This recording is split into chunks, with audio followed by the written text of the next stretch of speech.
السلام عليكم ورحمة الله وبركاته.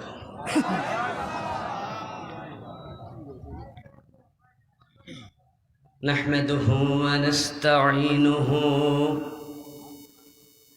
ونستغفره ونعوذ بالله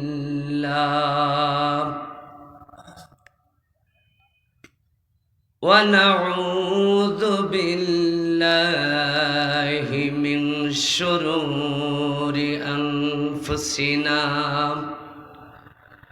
ومن سيئات أعمالنا.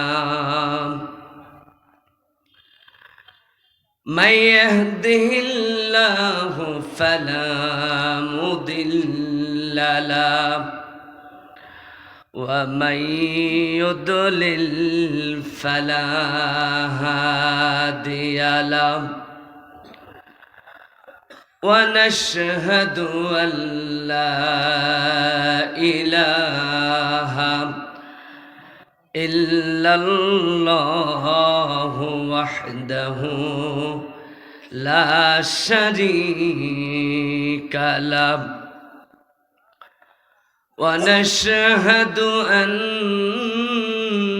سيدنا وسندنا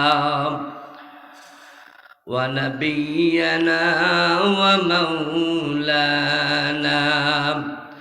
محمدا عبده ورسوله الذي أرسله بالحق بشيرا ونذيرا وداعيا إلى الله بإذنه وسراجا منيرا. فقد قال الله تعالى في كلامه المجيد والفرقان الحميد. সকলেই সম্মিলিত আওয়াজে হৃদয় উন্মোচন করে জোরে সোরে আমার সাথে পাঠ করুন। আউযু বিল্লাহি মিনাশ শাইতানির রাজিম। বিসমিল্লাহির রাহমানির রহিম। إذا جاءك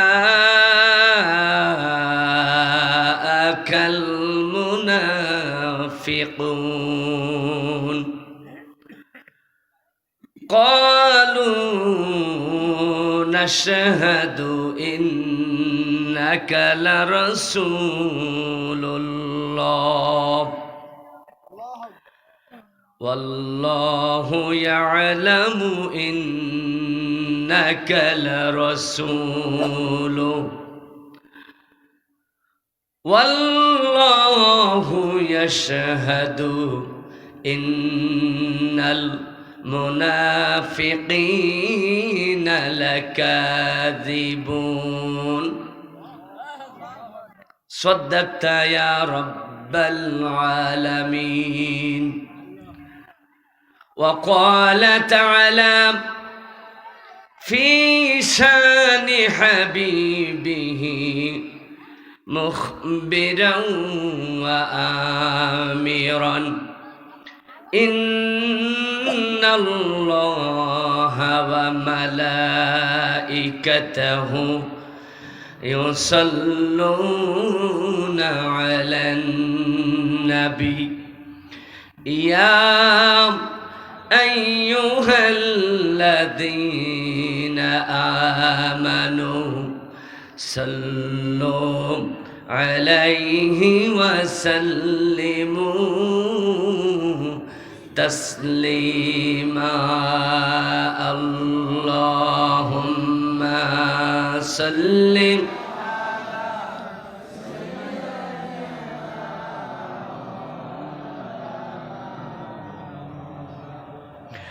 وعلى آل سيدنا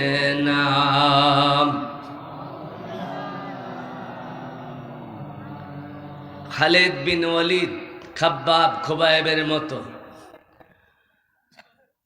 বীর সিংহে আওয়াজ দিয়ে নবীর প্রেমে নাতে রাসূল আরেকবার আল্লাহুম্মা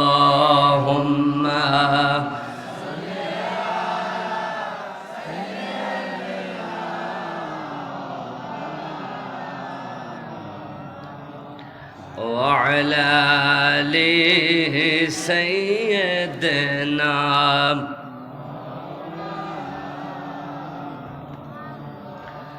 اے ختم رسول فخر امم شاہ مدینہ دکھلا دے مجھے منظر گلزار مدینہ মারহাবা বলুন না আয়ে খতমে রসুল ফখরে উমাম শাহ মদিনা দেখলা দে মুঝে মঞ্জর গুলজার মদিনা अल्लाह ने मकाई में यकी काबा बनाया उस काबा का काबा दीजिए हम किसको बनाया हर सलाम हाजी चले जाए हर सलाम हाजी चले जाए राह मदीना दिखला दे मुझे मंजर गुलजार मदीना दिखला दे मुझे मंजर गुलजार मदीना अल्लाहुम्मा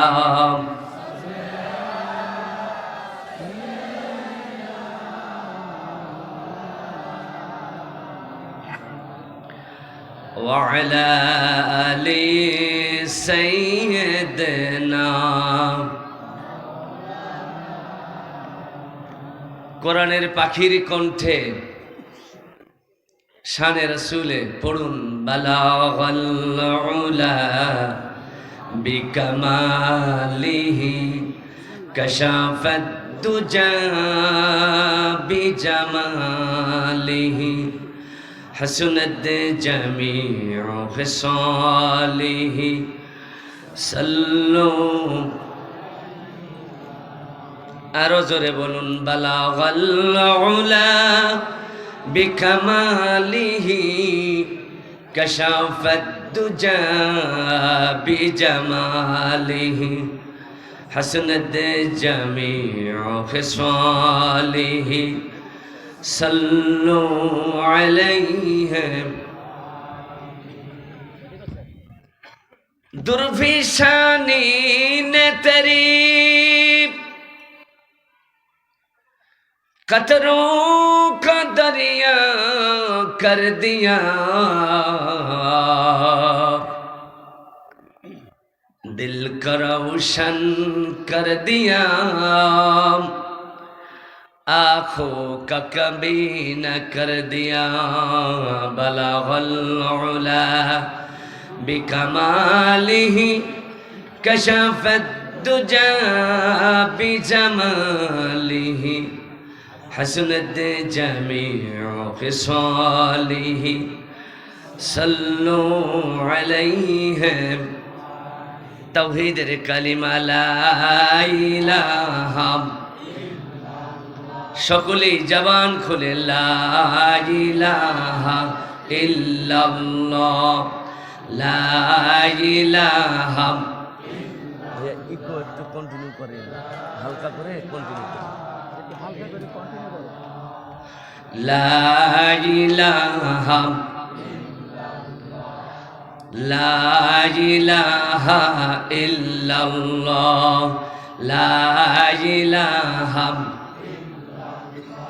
সুবহানাল্লাহ আলহামদুলিল্লাহ লা ইলাহা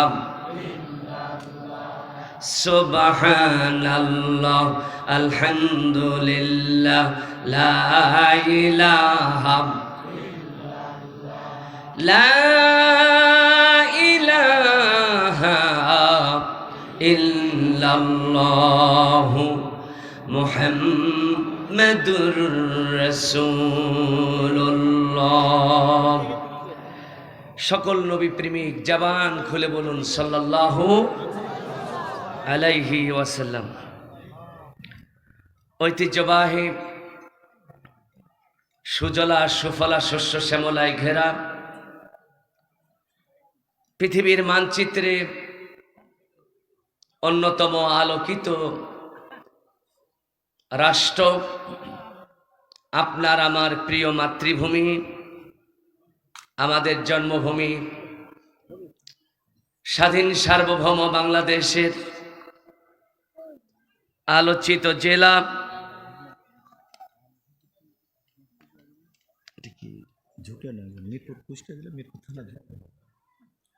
কুষ্টিয়া জেলার অন্তর্ভুক্ত ইসলামী আন্দোলনের সিংহ পুরুষদের ভারী পদচারণায় মুখরিত ঝুটিয়াডাঙ্গা ঈদগাহ মাঠ প্রাঙ্গণে আয়োজিত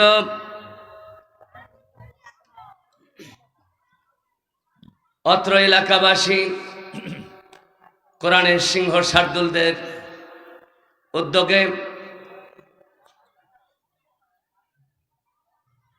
যুবকদের মুরব্বীদের সমন্বয়ে সাজানো দুরাতের জন্য এই জান্নাতের বাগিচা তাফসীরুল কোরআন মাহফিলের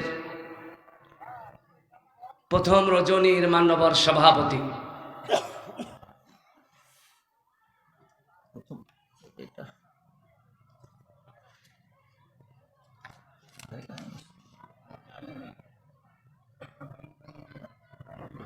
আপনাদের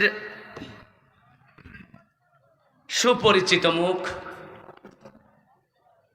বরেণ্য রাজনীতিবিদ, অত্র এলাকাবাসীর স্মরণীয় মানুষ, অত্র এলাকাবাসীর প্রতিনিধিত্ব দান করছেন জনাব রেজাউল হক সাহেব। আজকের সম্মানিত প্রধান অতিথি, মান্যবর বিশেষ অতিথিবৃন্দ, মাহফিল ইন্তেজাম কমিটির সভাপতি, সেক্রেটারি সহ সকল সদস্যবৃন্দ, সুপ্রিয় এলাকাবাসী, মঞ্চে উপবেশন করেছেন এ জাতির সিংহ পুরুষ নায়েবে রাসূল হযরত উলামা ইকরাম, মাহফিলের সঞ্চালক, বয়োজ্যেষ্ঠ মুরব্বিয়ান, সমবয়সী যুবক ভাইরা, ছোট ছাটা সোনামণিরা, পর্দার আড়ালে অবস্থান নেয়া অবলা সরলা সতী সাধবী, সর্বে গুণে গুণান্বিতা মহিষী প্রাণপ্রিয়া মা এবং বোনেরা, সুপ্রিয় সাংবাদিক বন্ধুগণ, শ্রদ্ধাভাজন বিভিন্ন রাজনৈতিক দলের সদস্যবৃন্দ, ভিন্ন ধর্মাবলম্বী উপস্থিত থাকতে পারেন, ভিন্ন ধর্মাবলম্বীর অন্যান্য ভাইয়েরা, সকলের প্রতি শ্রদ্ধা ভালোবাসা রেখে আমার হৃদয় নিংড়ানো সালাম আপনাদের খেদমতে আরেকবার পেশ করছি। আল্লাহ তাআলা সকলকে সালামের শান্তিময় বাণী গ্রহণ করার তৌফিক যেন দান করেন, এই আশায় বলছি আসসালামু আলাইকুম ওয়া রাহমাতুল্লাহি ওয়া বারাকাতুহু।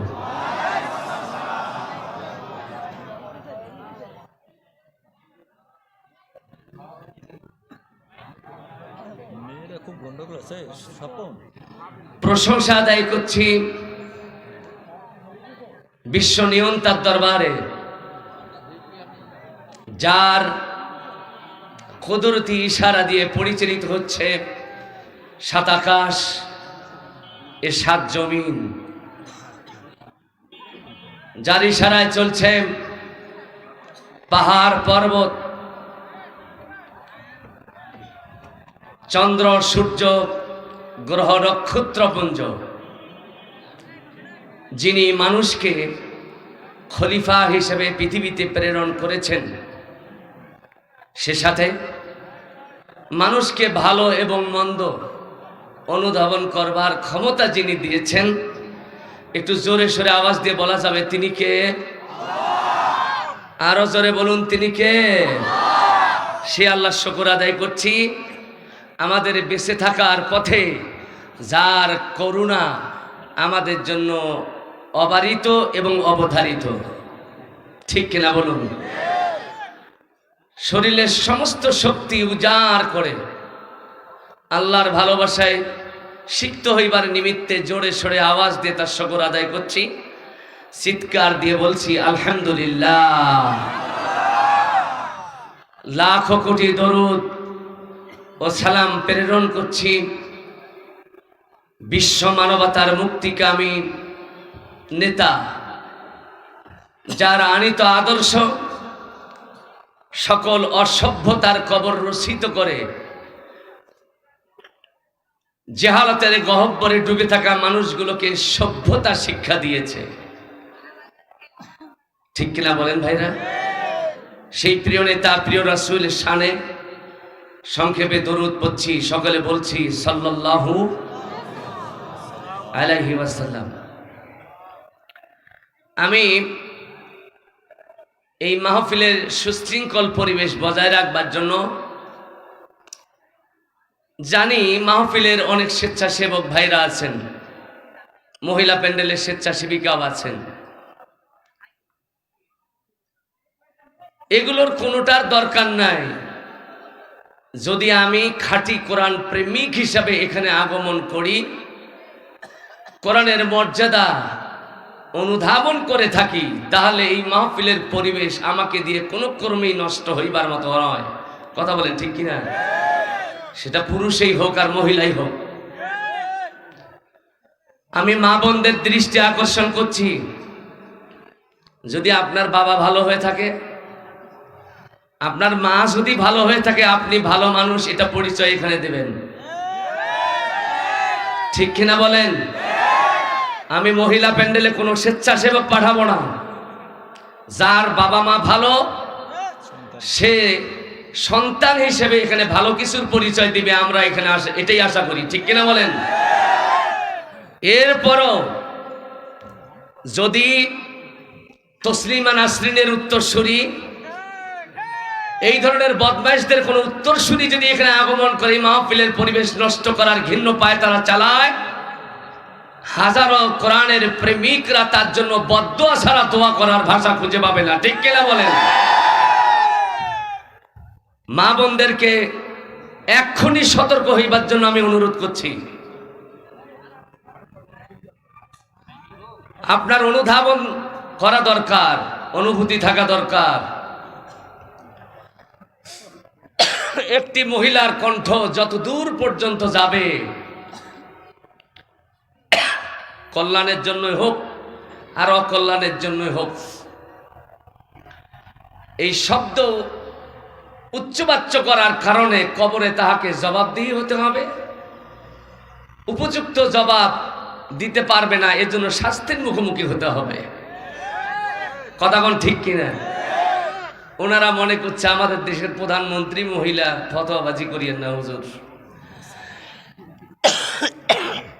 গরম পানি টানি খাওয়ান।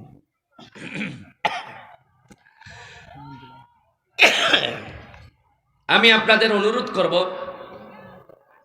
মা বোনদের জন্য একটু দোয়া করুন। তারা যেন অন্তত পক্ষে কোরআনের মর্যাদা রক্ষার জন্য তারা যেন আম্মা জান হযরত আয়েশা খাদিজার ভূমিকায় যেন অবতীর্ণ হতে পারে। আল্লাহ কবুল করুন, বলুন আমিন। সুপ্রিয় তাওহীদি জনতা, আজকের মাহফিলে আলোচনা দেওয়ার প্রস্তুতি আমার আজকের থেকে নয়, আমার দাওয়াত নেয়ার পর থেকে মাহফিল ইন্তেজাম কমিটিকে বলেছি আমি সূরা মুনাফিকুন থেকে আল্লাহ চাহে আপনাদের মাহফিলে আমার আলোচনার দিন আমি আলোচনা দিব। কোন সূরা থেকে? যারা জবাব দিলেন না তারা মনে হয় বেজার হয়ে গেছেন নামটা শুনে। সকলে বলেন কোন সূরা?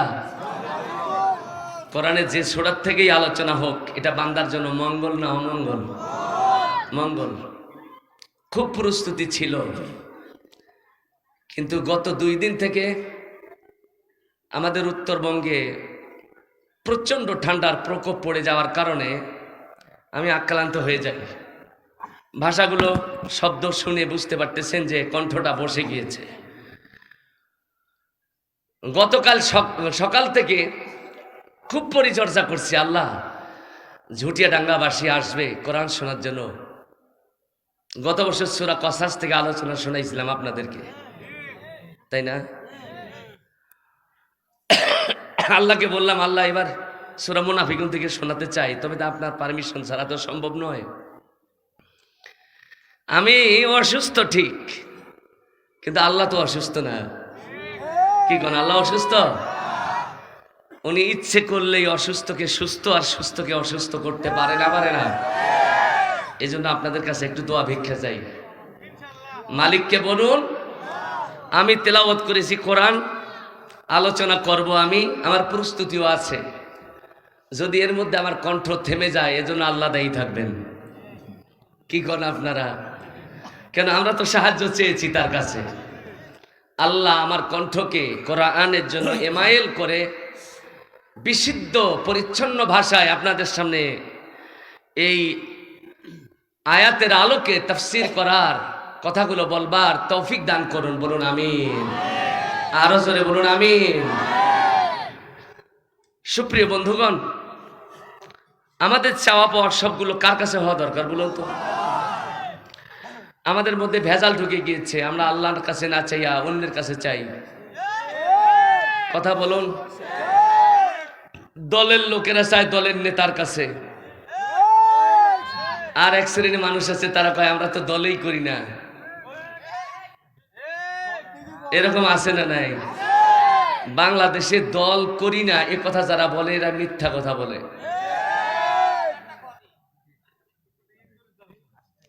পটলা পার্টি আছে আমাদের সমাজে একটা, এরা কয় যে আমরা রাজনীতি ফাজনীতি এগুলো করি না, কিন্তু মিথ্যা কথা কয়। ভোট দেওয়ার সময় দেয় না ভাই? নিশ্চয়ই পছন্দের মানুষটাকেই ভোট দেয়। তাহলে ওই পছন্দের মানুষটা যে দল করে ও ওই দলকেই সমর্থন দিয়ে এটা প্রমাণ করে দিল যে আমি ওই দলকে ভালোবাসি। ঠিক কিনা বলেন? তাহলে ওরও একটা দল আছে, সকলেরই একটা দল। যে দলেই করুক না কেন, সকল দলের সকল মানুষের চাওয়া পাওয়া পূরণের একমাত্র ক্ষমতা কার হাতে? আমি একটি দলের নেতা, কর্মীদেরকে দেওয়ার কোনোই ক্ষমতা আমার নাই, কারণ আমাকেই তো তিনি দেন যিনি হচ্ছেন মহান আল্লাহ। ঠিক কিনা বলেন? আমাদের এই আকীদা নষ্ট হয়ে গেছে। আজকে আমাদের সমাজে সরকার বাহাদুর মাহফিল বন্ধ করে দিচ্ছে ভয়ঙ্কর 3 অক্ষর বিশিষ্ট একটি শব্দের কারণে। কি 3 অক্ষর বিশিষ্ট একটি শব্দ? কি নাম? আরো জোরে বলুন। করোনা। সবাইকে ভীত বিহ্বল করে দিয়েছে, থেমে গিয়েছে সকলের চাকা। আমি বলছি আমার মসজিদে নামাজ কখনো আমি কাতার 3 ফিট দূরত্ব দাঁড় করে আমার মুসল্লিদেরকে নামাজ পড়াইতে দেই নাই। আমি বলেছি যারা 3 ফিট দূরত্বে নামাজ পড়তে চান আমার মসজিদ থেকে, আমার পিছন থেকে বের হয়ে যাবেন। আকীদা নষ্ট করতে দেব না, আমি করি নাই, করব না। আর অন্যের আকীদা নষ্ট হোক, তাও আমি হতে দেব না। আপনারা বলবেন তাহলে সরকারের কর্মসূচির বিরুদ্ধে আপনি বিদ্রোহ করে কি রাষ্ট্রদ্রোহী? যদি মনে করেন হতেই পারে। কোরআন প্রেমিক যারাই তারাই তো ওই কাম করেই ফেলছে। করোনা 3 অক্ষরে একটি নাম, ঠিক না? এর আগেও 3 অক্ষরে একটি নাম ছিল, এইডস। ছিল না? মানুষ একে ভয়ে একে অন্যের সাথে সাক্ষাৎ করা, মেলামেশা করা, মুসাফা করা, মুআনাকা করা সব বন্ধ করে দিল। তার আগে ছিল প্লেগ, তার আগে ছিল কলেরা মহামারী।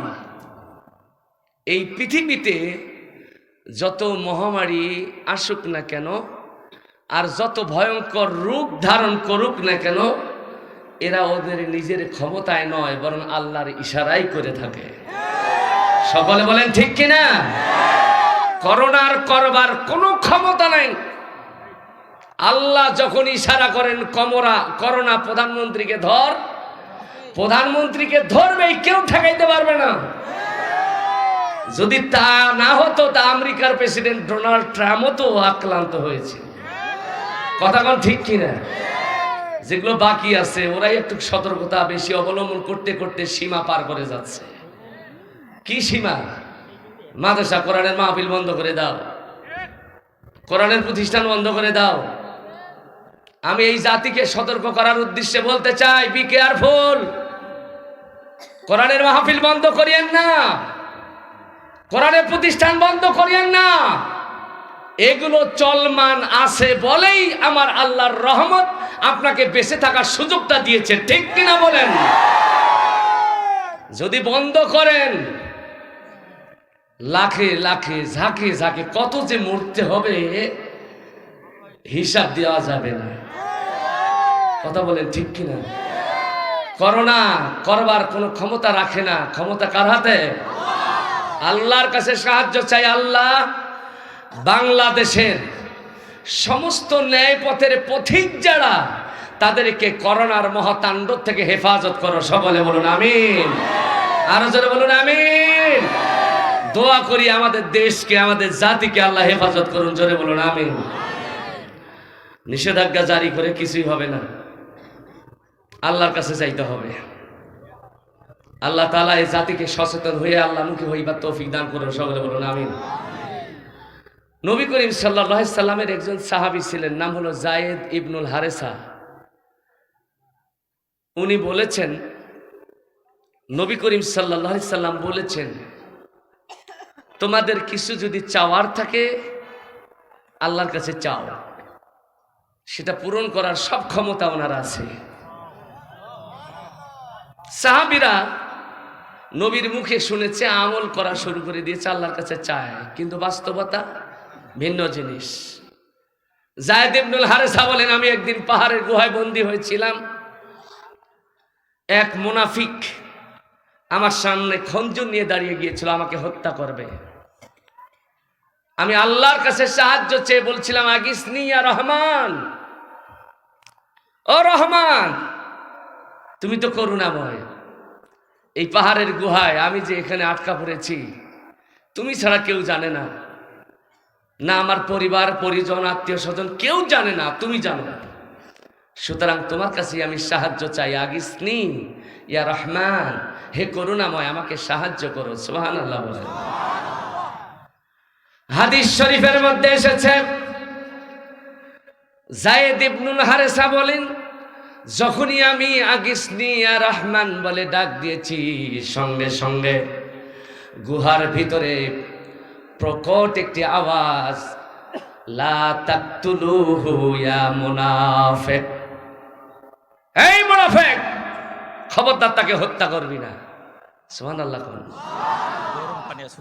যায়েদ বলে, আমার হাত বেঁধেছিল, ওই মুনাফিকটা পা বাঁধেছিল, খঞ্জর নিয়ে মাথার পাশে দাঁড়াইছিল, আমাকে জবাই করবে। আমি যে ওখান থেকে মুনাফিকের প্রতিবাদ করব, এই ক্ষমতা আমার নেই। কিন্তু এমন বিকট আওয়াজ দিল কে, বিকট শব্দ করলো কে? যায়েদ বলে, আমি এদিক ওদিক তাকায় দেখি না, কেউ নাই। কিন্তু মুনাফিক যে যায়েদকে হত্যা করবার জন্য খঞ্জর নিয়ে দাঁড়িয়েছিল, সে খঞ্জুর ফেলাইয়া কাঁপতে কাঁপতে গুহার বাহিরে যাইয়া এদিকে খুঁজে ওদিকে খুঁজে এ ভয়ঙ্কর আওয়াজ দিল কে? জায়েদ বলছে আমি লোকটার দিকে তাকাচ্ছি, কিন্তু এদিক ওদিক তাকায় দেখে না কেউ নেই। আল্লাহু আকবার বলে। অদৃশ্য ক্ষমতা কার হাতে? জায়েদ বলেন, আল্লাহর নবীর উম্মতেরা শোনো, আমি দেখলাম ওই মুনাফিকটি গুহার মধ্যে আবার প্রবেশ করলো, খঞ্জর হাতে নিল, আমার কল্লা কাটার জন্য বলল, ইন্নী আক্তুলুকা, তোমাকে হত্যা করব। জায়েদ বলেন, দ্বিতীয়বার বললাম, আগিসনি ইয়া রহমান, ও রহমান আমাকে সাহায্য করো। বিকট আওয়াজ, লা তাকতুলহু ইয়া মুনাফিক, ইন্নাহু আসহাবুন নবী সাল্লাল্লাহু আলাইহি ওয়াসাল্লাম। এই মুনাফিক, খবরদার তাকে হত্যা করবা না। আল্লাহর নবীর প্রিয় সাহাবী, ইসমুহু যায়েদ ইবনুল হারেসা, তার নাম যায়েদ ইবনুল হারেসা, খবরদার হত্যা করবি না। মুনাফিক আবার কাঁপতে কাঁপতে গুহার বাহিরে যাইয়া দেখে কিছুই নাই। আল্লাহু আকবার বলেন। যায়েদ ইবনুল হারেসা বলেন, আমি গড্ডাগড্ডি করলাম, যদি বন্ধন থেকে মুক্ত হতে পারতাম তাহলে আমি ওই মুনাফিকের বিরুদ্ধে রুখে দাঁড়াতাম, কিন্তু হাত পা শক্ত করে বেঁধেছিল, আমি বাঁধন থেকে ছুটতে পারি নাই, মুনাফিকের বিরুদ্ধে গর্জে উঠতে পারি নাই। যায়েদ ইবনুল হারেসা বলেন, তৃতীয়বার খঞ্জুর হাতে নিয়ে আমার মাথার পাশে দাঁড়িয়ে বলছে, ইন্নী আক্তুলুকা ইয়া যায়েদ, হে যায়েদ তোমাকে হত্যা করব, তোমাকে আমার হাত থেকে রক্ষা করার ক্ষমতা কেউ রাখে না। যায়েদ চোখের পানি ধা ধা করে ছেড়ে দিয়ে মালিকের প্রেমে দেওয়ানা হয়ে তৃতীয়বার আর একবার মালিককে ডাক দিয়ে বলছে, আগিসনি ইয়া রহমান। জোরে জোরে আল্লাহু আকবার। বাংলাদেশের মানুষ এখনো আল্লাহকে ডাকাই শেখেন, কথা কোন ঠিক কিনা?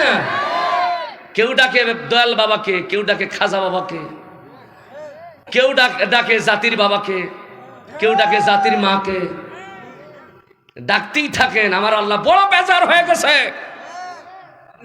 করোনাকে থামাতে যাচ্ছেন, আমার আল্লাহ না চাইলে থামবে না। আমার আল্লাহ রাব্বুল আলামিন জিবরাইলকে ডাক দিয়ে বললেন, জিবরাইল আমাকে রহমান বলে ডাক দিয়েছে, আমার রহমতের দরিয়ায় জোশ পয়দা হয়ে গেছে,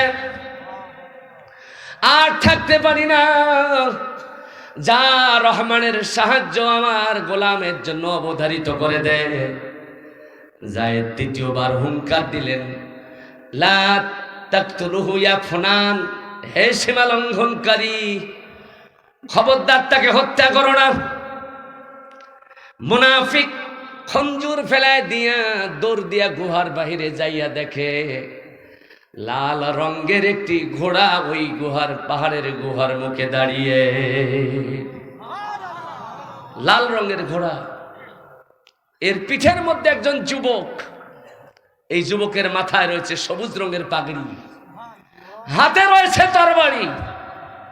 আল্লাহু আকবার বলেন না। মুনাফিক যখন গুহার বাহিরে চলে গেছে, যুবক ঘোড়ার পিঠে দাঁড়াইয়া লাফ দিয়ে তরবারি উঁচু কইরা মুনাফিকের কল্লার মধ্যে এক কল্লা জমিনের মধ্যে গড়াগড়ি যায়, আর দেহ ছটপট করতে থাকে। সাহায্য কার? দেখেছেন কাকে? আল্লাহর সাহায্য এসে গেছে। সুবহানাল্লাহ বলবেন না? আমার বাবা জিনা, আমার ভাইরা, যায়েদ ইবনুল হারেসা হাফ ছাড়লেন, মুনাফিকের আক্রমণ থেকে হয়তো বাঁচা গেল,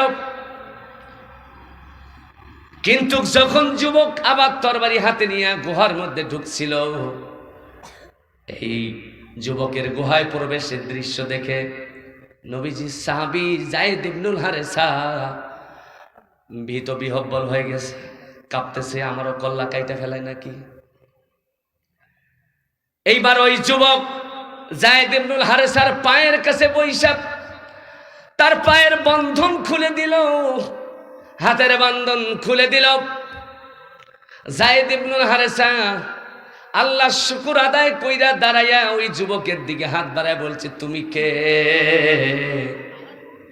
এই বিপদ মুহূর্তে আমাকে তুমি আল্লাহর সাহায্য নিয়ে এগিয়ে এসেছো, তুমি কে? তখন যুবক ডাক দিয়ে বলছে, লা ইয়ামাসসুনি ইয়া যায়েদ, রে যায়েদ তুমি আমাকে স্পর্শ করো না, কারণ আমি তোমার মতো মানুষ না, আমি আল্লাহর প্রেরিত দূত ইসমি জিবরাইল আমিন। এই যুবক যায়েদ, তুমিও যুবক আমিও যুবক, এই আকৃতি ধরেছে আমার মালিকের ইশারায়। তুমি যখন আগিসনি ইয়া রহমান বলে প্রথম ডাক দিয়েছিলে, তখন আমি বাংলাদেশে ছিলাম না, সিদরাতুল মুনতাহা ছিলাম। জোরেগঞ্জ সিদরাতুল মুনতাহা কোথায়? কুষ্টিয়া শহরের পাশে। কোথায়? আল্লাহু আকবার। 7 আসমানের উপরে। এই জমিন থেকে প্রথম আসমানের দূরত্ব কত? 500 বছরের রাস্তা। ওখান থেকে দ্বিতীয় আসমানের দূরত্ব 500 বছরের রাস্তা। 7 আসমানের দূরত্ব কত হয়? 5 3500 বছরের রাস্তা পেরিয়ে উপরে সিদরাতুল মুনতাহা। এই সিদরাতুল মুনতাহায় জিবরাইল আল্লাহর হুকুমের অপেক্ষায় থাকেন। আল্লাহ যে হুকুম করেন ওটাকে তালিম করার জন্য পাগল হয়ে আল্লাহর গোলামীর পরিচয় বহন করেন। সুবহানাল্লাহ বলেন। জিবরাইল বলেন, যায়েদ তুমি যখন আগিসনি ইয়া রহমান বলে প্রথমে ডাক দিলা, আমি সিদরাতুল মুনতাহায়, আল্লাহ আমাকে ডাক দিয়ে বললেন, জিবরাইল আমিন যাও পাহাড়ের গুহাপথে, আমার যায়েদ বিপদের মুখোমুখি, আমাকে রহমান বলে ডাক দিয়েছে, তার কাছে আমার সাহায্য নিয়ে যাও। যখন আমি আল্লাহর নির্দেশ প্রাপ্ত হইলাম, ওইখান থেকে আমার চোখের দৃষ্টি তায়েফের পাহাড়গুলোর দিকে ফেলাই দিলাম। দেখি তুমি অমুক পাহাড়ের নিচে ভিতরে গুহার মধ্যে বন্দী। ওইখান থেকে আসতে যতটুকু সময় লাগে এর মধ্যে হয়তো মুনাফিক তোমার গলায় খঞ্জর চালায় দিতে পারে। আমি এই চিন্তা করে ওইখান থেকে প্রথম হুঙ্কার দিয়েছিলাম, লা তাকতুলুহু ইয়া মুনাফিক, এই মুনাফিক খবরদার তাকে হত্যা করবা না। সিদরাতুল মুনতাহা থেকে জিবরাইল আমিন হুঙ্কার দেওয়ার কারণে যেই মুনাফিক থরথর করে কাঁপতে কাঁপতে গুহার থেকে বের হয়ে বাহিরে চলে গেছিল, ওই মুনাফিকের গোষ্ঠীরা আল্লাহর ক্ষমতা ভুলে গিয়া আজকে যায়েদের উত্তরসূরিদেরকে হত্যা করার মিশন হাতে নিয়েছে। ঠিক না? জানে না মালিকের ক্ষমতা কত ভয়াবহ। এজন্য যায়েদের উত্তরসূরি আশিকে রাসূল মুমিনদের বলবো, যা কিছু চাবো কার কাছে? আরো জোরে বলুন, কার কাছে? ওই আল্লাহ তাআলা নবীজিকে ডাক দিয়ে বললেন, নবীজি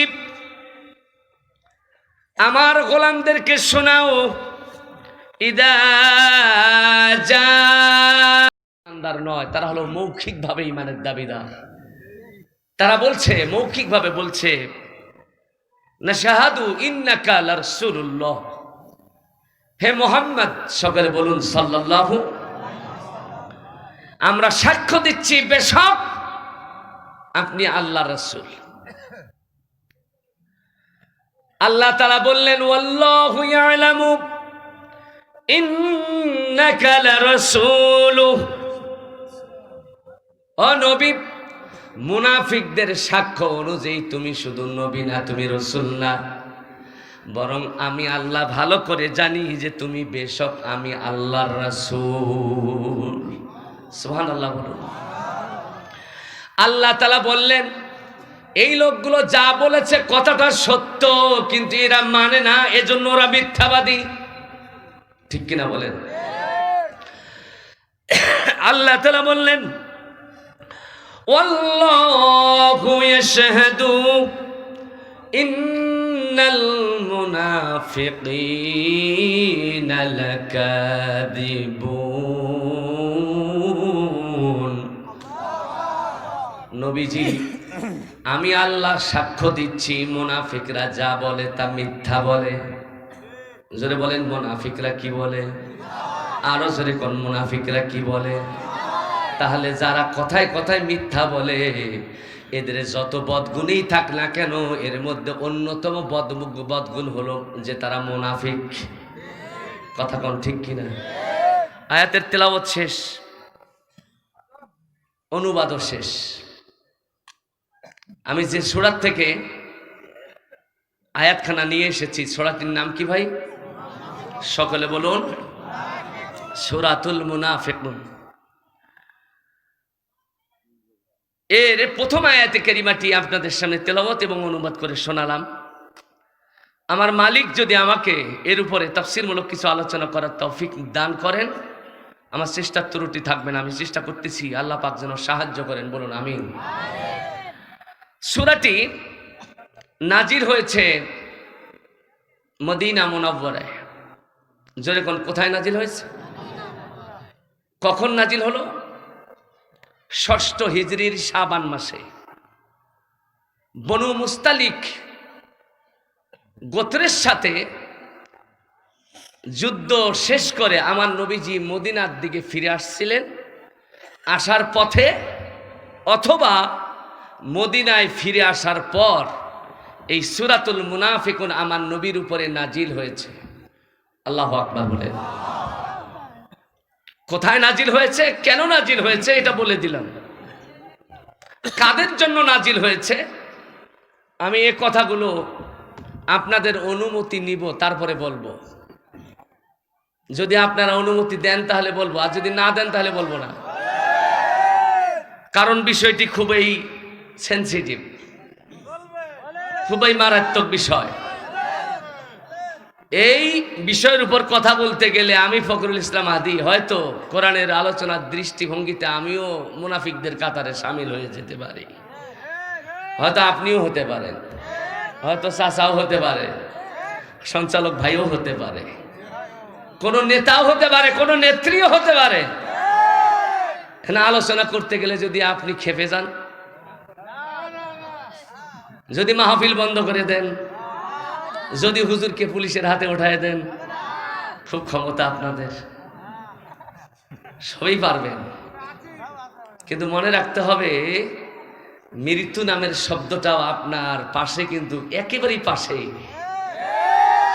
আল্লাহ যদি বলেন কোন, সঙ্গে সঙ্গে নেতাগিরিও চলবে না, নেত্রীগিরিও চলবে না, ওই থানাও ফোন করা যাবে না, এখান থেকে বাড়িতেও যাওয়া যাবে না। এই ক্ষমতা কার হাতে ভাই? সুতরাং তার কথাগুলো দিদারসে বলার সুযোগ, পরিবেশ সৃষ্টি করার দরকার আছে না নাই? যার হাতে মহাক্ষমতা, ইচ্ছে করলে এখনই আমাকে মৃত্যুর মুখোমুখি দাঁড় করাই দিতে পারেন, কবরে পাঠাই দিতে পারেন,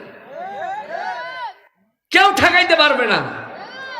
তার কথাগুলো বলার থেকে জাতিকে মাহরুম করা মারাত্মক মুনাফিকি, ঠিক কিনা বলেন?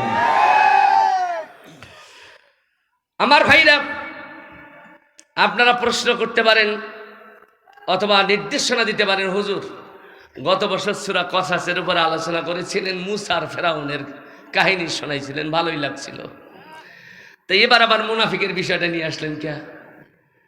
ওখানে মুসা আর ফেরাউনের মধ্যে যেমন দ্বন্দ্ব ছিল, এই পৃথিবীতে মুনাফিক আর মুমিনের মধ্যেও দ্বন্দ্ব আছে না নাই? এত আসতে বললে হবে না, জোরে বলুন। ওই দ্বন্দ্বের সমাধান ওইবার দিয়েছি, এই দ্বন্দ্বের সমাধান কি দেওয়া দরকার আছে না নাই? আল্লাহ তৌফিক দান করেন, বলুন আমিন। এই জন্য আমি সব মুসলমানদের অনুরোধ করব, এটা আপনার জন্য আত্মঘাতী আলোচনা নয়, এটা আপনার আত্মাকে ছিন্ন বিচ্ছিন্ন করার জন্য আলোচনা নয়, বরং আপনার জন্য এটা হচ্ছে সতর্কবার্তা। আপনি নিফাকির থেকে যদি ফিরে আসেন, আল্লাহর ওলি হয়ে যাবেন। আর যদি মুমিনের হালত থেকে আপনি ফিরে যান, আপনি আব্দুল্লাহ ইবনে উবাইয়ের উত্তরসূরি হয়ে জাহান্নামী হবেন। আমরা জাহান্নামে যেতে চাই কেউ? আল্লাহ হেফাজত করেন, বলেন আমিন। তারপর অনেকে কয় হুজুর তারপরেও তো আমরা মুমিন মানুষ, আমরা কি নামাজ পড়ি না, দান সদকা করি না? আমি তো এ কথা বলি নাই যে আপনি নামাজ পড়েন না, দান সদকা করেন না, দিনের মৌলিক কাজগুলো আপনি করেন না, বা করার পরও আপনি মুনাফিক। এ কথা আমি কেন বলবো ভাই? কোরআন যদি কিছু কায়দায় ফেলাইয়া আপনাকে যদি মুনাফিক হিসেবে চিহ্নিত করে ফেলে, তাহলে আমার দোষটা কোথায়? কথা বলেন। এরপরও চিন্তা করছে হুজুর এটা বাদ দেন, হুজুর যে ইমানদারি আছে আমরা এটা নিয়েই বেহেশত যাব, অত কিছু লাগবে না। মুনাফিকের গুণ যার মধ্যে আছে, ওয়াল্লাহি বিল্লাহি, আল্লাহর কসম করে ফখরুল ইসলাম হাদি বলছে, আপনি বেহেশত যাওয়া তো দূরের কথা, এর গন্ধও পাবেন না। আল্লাহ নিজেই বলেছেন ইন্নাল মুনাফিকিনা ফিদ দারকিল আসফালি মিনান নার, নিশ্চয় মুনাফিকরা জাহান্নামের তলদেশে রক্ষিত সিন্ধুকের মধ্যে যাবে। কি করে আপনি জান্নাতে যাওয়ার চিন্তা করছেন? হয়তো এই কথাও বলতে পারেন হুজুর আমরা তো মুনাফিক না, আমাদের মধ্যে মুনাফিক না, এই আলোচনা বাদ দেন। আমি আপনাদের সামনে এই কথার উত্তর এভাবে দিব, আমাদের দেশ বাংলাদেশ সংখ্যাগরিষ্ঠ, বলেন বলেন বলেন, সংখ্যাগরিষ্ঠ মুসলমানের দেশ, পৃথিবীর মধ্যে দ্বিতীয় বৃহত্তম মুসলিম দেশ আপনার আমার দেশ বাংলাদেশ, ঠিক কিনা বলেন? মুসলমানদের সংবিধান, জোরে বলেন, আরো জোরে বলেন। কিন্তু ব্যক্তিত্ব পরিচালনা করতে গিয়ে কোরআনকে আপনি মানছেন, সমাজ পরিচালনা করতে গিয়ে কোরআন মানছেন, রাষ্ট্র পরিচালনা করতে গিয়ে আপনি কোরআন মানছেন। যদি ব্যক্তিত্বে কোরআন না থাকে, সমাজে যদি কোরআন না থাকে, রাষ্ট্র পরিচালনায় যদি কোরআন না থাকে, এরপর বুক চাপড়িয়া হাজার বার লক্ষ কোটি বার আপনি মুসলমান বলে দাবি করলেও আমার আল্লাহর কোরআনের ল্যাবরেটরিতে আপনি মুসলমান না, শুধুমাত্র মুনাফিকের চাপাবাজি করছেন, ঠিক কিনা বলেন?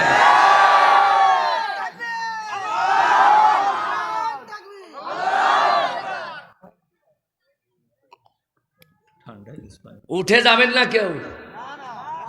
যদি কেউ উঠে যান তাহলে বুঝতে হবে অ্যাকশন শুরু হয়ে গেছে। কথা কন। এই বন্ধু, আমি তো তোমার ভাই, আমি তো তোমার ভাই, আমি তোমার বন্ধু, তুমিও আমার ভাই। আমার আল্লাহ বলছেন কুল্লু মুসলিমুনা ইখওয়া, সমস্ত মুসলমান ভাই ভাই। আমি দেখতে পাচ্ছি মুনাফিকের কারণে আমার এক ভাই জাহান্নামে যাচ্ছে, আমি ভাই হইয়া কি করে এটা মেনে নিতে পারি? আমার আবেদন নিবেদন, আমার কথাবার্তা, আমার চেষ্টা প্রচেষ্টা দিয়ে আমি চেষ্টা করবো আমার ভাইটা যেন জাহান্নামে। এরপরেও যখন শুনবে না, অন্তত পক্ষে টাইনা ধরবো। কি কন? তুমি যদি থাপ্পড় মারো মারবা, তুমি যদি আমায় জেলে পাঠাও পাঠাবা, বক্তা যাওয়ার সময় যদি একটু দুই চারটা বিসি টিপা শেষ করে দাও দিবা। আমি চেষ্টা করেছি তোমাকে মহা ধ্বংস যজ্ঞ থেকে বাঁচাবার জন্য, কিন্তু চোর না শোনে ধর্মের কাহিনী, ঠিক কিনা কোন বাবা? যুবক ভাইরা বলো ঠিক কিনা? আমরা বলেই যাব, শুনবেন কিনা এটা আপনার ব্যাপার। কথা বলেন ঠিক না? দুঃখ লাগে, আমার দুঃখ লাগে। একসঙ্গে হজ করলাম, আমি ওনাকে বললাম বাজান হজ যেহেতু করেছেন, তো এইখানে আমাদের দেশের তো একটা আইন আছে রাষ্ট্র পরিচালনায়, তা আপনি হজের কাজগুলো কোরআনের আইনগুলো বাদ দিয়া ওই আমাদের দেশের আইন দিয়া করেন, হজের কাজগুলো আমাদের দেশের আইন দিয়া করেন। কয় যে তাই কি হজ হয়? তাহলে কি করতে হবে? বলে আল্লাহর আইন দিয়েই হজ করতে হবে। এটা ঠিক বাবা? আল্লাহর আইন দিয়াই হজ করতে হবে। আমি বললাম ঠিক বলছেন তো? হ্যাঁ এটাই তো ঠিক। আমার বেটিকের কি আছে? হজের শিক্ষা কি বাবা? কয় যে হজের শিক্ষা হলো আল্লাহর আইন দিয়ে হজের কাজগুলো করতে হবে। এরপরে বলে এরপরে কি আবার? আমি বললাম এই হজ করতে গিয়ে আল্লাহর আইনকে যেভাবে প্রাধান্য দিয়েছেন, হজ করার পর আপনার ব্যক্তি, পরিবার, সমাজ, রাষ্ট্র, আন্তর্জাতিক জীবনের বৃহত্তর পরিমণ্ডলে আপনি বলেন তো বাংলাদেশের আইন মানবেন ভারতের না আল্লাহর? কয় যে ওটার সাথে বিরিয়ানির সাথ কি? তা আমি বললাম আপনি এই হজ করে গিয়া পাপমুক্ত হবেন, গুনাহমুক্ত হবেন, এই ফতোয়াটা নবী কোথায় দিয়েছে? কোথায় দিয়েছে বলেন তো, যদি আপনার মানসিক অবস্থা হয় এটা? ঠিক কিনা বলানো হয়? আপনি হজ করার পরেও যদি ধর্মনিরপেক্ষ মতবাদের আন্দোলন করেন, হজ করার পরেও যদি সমাজতন্ত্রের গোলামি করেন, হজ করার পরে যদি আল্লাহর আইনের বিরোধিতা করেন, কে আপনাকে ক্ষমা করবে? আর আপনি ক্ষমা পেয়েছেন, এটা কে ফতোয়া দেবে? এটা বলেন তো আমাকে। আমার দেশে হজ করে নেওয়ালা মুনাফিক হাজার হাজার। আমার দেশে হজ করে নেওয়ালা অনেক আলেম ওলামা মুনাফিক আছে না নাই? আমার দেশে অনেক নেতা আছে হজ করার পরও মুনাফিক। যদি তা না হতো, আজকে ভারতের মধ্যে সংখ্যাগরিষ্ঠ হিন্দুর দেশ হইবার কারণে ভারতে কিন্তু কোরআন দিয়া ভারত পরিচালিত হয় না, সনাতন ধর্মাবলম্বীর নিয়ম অনুযায়ী সেই দেশ পরিচালিত হয়। ঠিক বেঠিক বলতে হবে। আমেরিকা সংখ্যাগরিষ্ঠ খ্রিস্টানদের দেশ হইবার কারণে সেখানে কোরআন দিয়া আমেরিকা পরিচালিত হয় না। এজন্য যে সেখানে খ্রিস্টান ধর্মাবলম্বীদের সংখ্যা বেশি, এজন্য খ্রিস্টীয় আইন দিয়া আমেরিকা পরিচালিত হয়, ইংল্যান্ড পরিচালিত হয়, ফ্রান্স পরিচালিত হয়। ঠিক কিনা বলেন? যে কারণে ওরা নবীকে মানলেই কি না মানলেই কি, নবীকে গালি দিলেই কি না দিলেই কি, ব্যঙ্গাত্মক করলেই কি না করলেই কি, সবগুলো তারা করতে পারে। ঠিক কিনা বলেন? কিন্তু আমার প্রশ্ন হলো, আমেরিকা সংখ্যাগরিষ্ঠ খ্রিস্টানদের দেশ হইবার পর খ্রিস্টানদের ধর্মীয় অনুভূতি দিয়া যদি তাদের দেশ পরিচালিত হয়, হিন্দুস্তান হচ্ছে ভারত, ভারতের সংখ্যাগরিষ্ঠ হিন্দু হইবার কারণে হিন্দুদের ধর্মীয় চিন্তা ভাবনা অনুযায়ী যদি হিন্দুস্তান পরিচালিত হয়, বাংলাদেশ সংখ্যাগরিষ্ঠ মুসলমান দেশ হইবার পরও মুসলমানদের ধর্মীয় চেতনা দিয়ে এই দেশ সমাজ রাষ্ট্র পরিচালিত না হইবার কারণে যেটা আমি দেখতে পাচ্ছি, সেটাই হচ্ছে মুনাফিকির কারণে আজকে আমার দেশের মুসলমানেরা রাষ্ট্র ক্ষমতায় ইসলামকে প্রতিষ্ঠিত করে ইসলামী অনুভূতিদের দেশ চালাতে ব্যর্থ হয়েছে। ঠিক না ঠিক বলে? কারে মুসলমান বলবেন আপনি? আমার ভাইরা, আল্লাহর নবীজি মক্কাতুল মুকাররমার মধ্যে 13টি বছর দাওয়াত দিলেন। জোরে বলেন কত বছর? এই 13 বছর দাওয়াত দিলেন তাওহীদ, রিসালাত আর আখিরাতকে কেন্দ্র করে।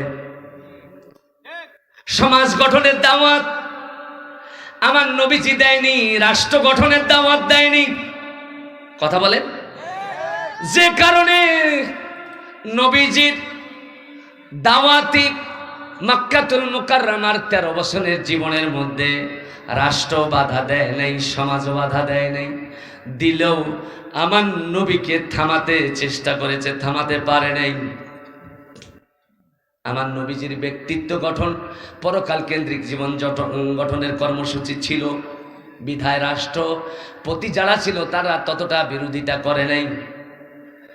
আমার ভাইরা, কিন্তু সমস্যা হলো আমার নবীজি তাওহীদের দাওয়াত দিচ্ছেন, রিসালাতের দাওয়াত দিচ্ছেন, আখিরাতের দাওয়াত দিচ্ছেন। এক আল্লাহর গোলামির দাওয়াত দেওয়ার পরও দেখা যায় সমাজের কিছু মানুষ এদিকে আল্লাহর গোলামি করে, ওদিকে শয়তানেরও গোলামি করে। ঠিক না বেঠিক? একই আমলকারী মানুষ যেমন নবীজির মাক্কি জীবনে ছিল, ঠিক তেমনি করে আমাদের বাংলাদেশের মধ্যেও আছে না নাই? জোরে কোন আছে কিনা? আল্লাহরও গোলামি করে, শয়তানেরও গোলামি করে। ঠিক না বেঠিক বলেন? আমার নবীজির হৃদয়ে রক্তক্ষরণ হলো, আল্লাহকে ডাক দিয়ে বলছে, আল্লাহ যেইখানে আমি তাওহীদের দাওয়াত দেই, তোমার একত্ববাদের দাওয়াত যেইখানে দেই, ওইখানে শিরকিয়াতের বীজ রোপণ করে আবু জাহেল উতবা সাহেবারা। কথা কোন ঠিক না বেঠিক? আমার নবীজি বললেন, আনা বইস্তুলি কাসরিল আসলাম, আমার আগমন হয়েছে মূর্তি মুক্ত সমাজ ব্যবস্থা গঠনের জন্য। জোরে কোন সুবহানাল্লাহ। ও আল্লাহ, যেখানে মূর্তি মুক্ত সমাজ ব্যবস্থা গঠনের দাওয়াত দেই, আবু জাহেল উতবা সাহেবা ওয়ালিদ ইবনে মুগিরার গোষ্ঠীরা রাষ্ট্রীয়ভাবে আইন কইরা ওইখানে মূর্তি স্থাপন করে, শিরকিয়াতের বীজ রোপণ করে। আপনার সাথে অংশীদারিত্বের শিক্ষা রাষ্ট্রীয় আইনের মাধ্যমে মানুষকে তারা শিক্ষা দেয়। এগুলো কিভাবে বন্ধ করব আমার জানা নাই। আমার নবীজির হৃদয় রক্তক্ষরণ হচ্ছে, অথবা কোন ক্ষমতা বলে এগুলো বন্ধ করা যায়, এই ব্যবস্থাটা আমার জানা নাই। আমার নবীজি বলছেন, আল্লাহ যেইখানে মদ বন্ধের জন্য আমি কোরআনের মাধ্যমে দাওয়াত দেই, ওইখানে রাষ্ট্রীয়ভাবে মদের লাইসেন্স দেয়া হয়। ঠিক না বেঠিক বলেন? আমার ভাইরা, আমার নবীজি বললেন, যেইখানে পতিতাবৃত্তি বন্ধ, জেনা ব্যভিচার বন্ধের দাওয়াত দেই, আমি ওইখানে বলি আল্লাহ তোমার কালাম শোনায় তাদেরকে জেনা ব্যভিচার মুক্ত জীবন গঠন করার দাওয়াত দেয়। আবু জাহিল উতবা সাহেবারা সেইখানে পতিতাবৃত্তির লাইসেন্স দেয় রাষ্ট্রীয়ভাবে। রাষ্ট্রীয় ক্ষমতা বলে তারা জেনা করার জন্য মানুষগুলোকে উদ্বুদ্ধ করে। ও মাবুদ, এগুলো কেমনে বন্ধ করা যায়? কোন ক্ষমতা বলে এগুলো বন্ধ করা যায় আমি জানি না, আমাকে জানায় দাও। আল্লাহ তাআলা বললেন, নবীজি এগুলো বন্ধ করার জন্য যেই জিনিসটা দরকার এটা মক্কায় পাবা না, কারণ মক্কাটা তোমার জন্য উর্বর নয়, এটা অনুর্বর। তোমার জন্য যে জিনিসটা দরকার সেটা হচ্ছে রাষ্ট্রীয় ক্ষমতা, রাষ্ট্রীয় আইন।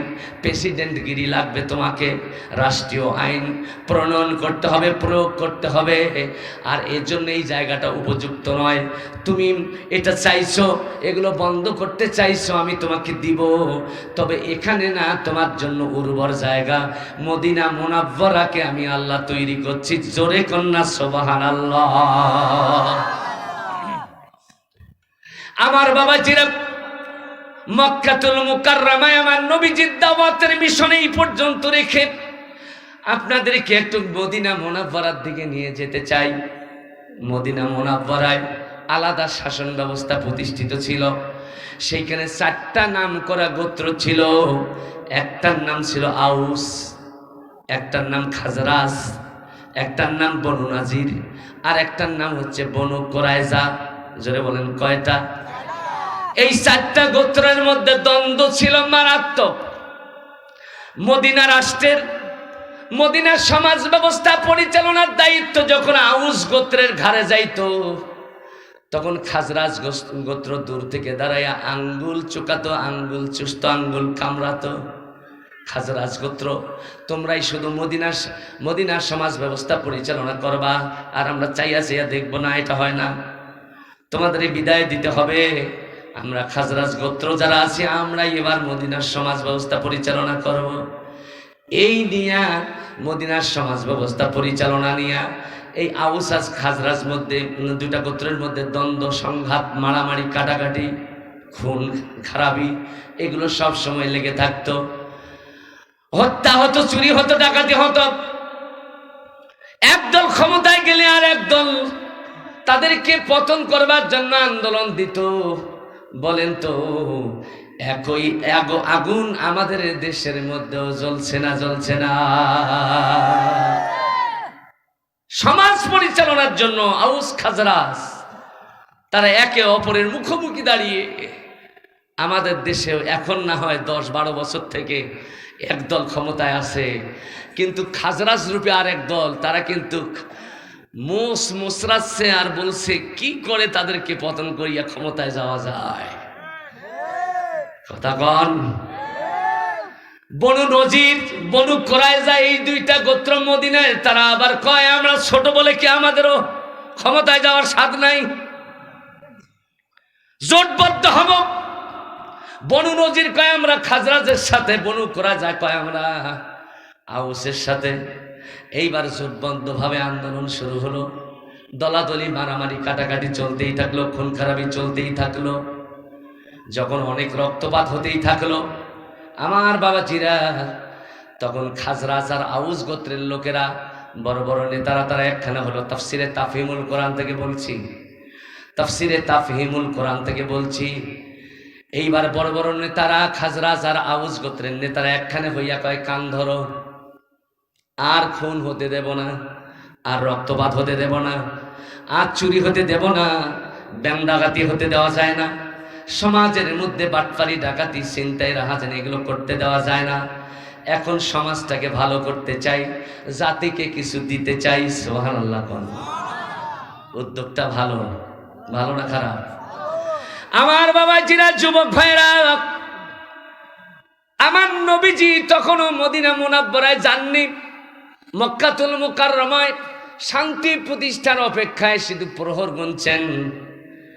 আউস খাজরাজ গোত্রগুলো একখানে হইয়া তারা বলল, কান ধরাধরি করে তওবা করো, আর কোনোদিন মারামারি কাটাকাটি করবো না, হানাহানি হবে না, ক্ষমতা ভাগাভাগি কইরা এইবার এক নেতার নেতৃত্বে মদিনা সমাজ পরিচালনা করব।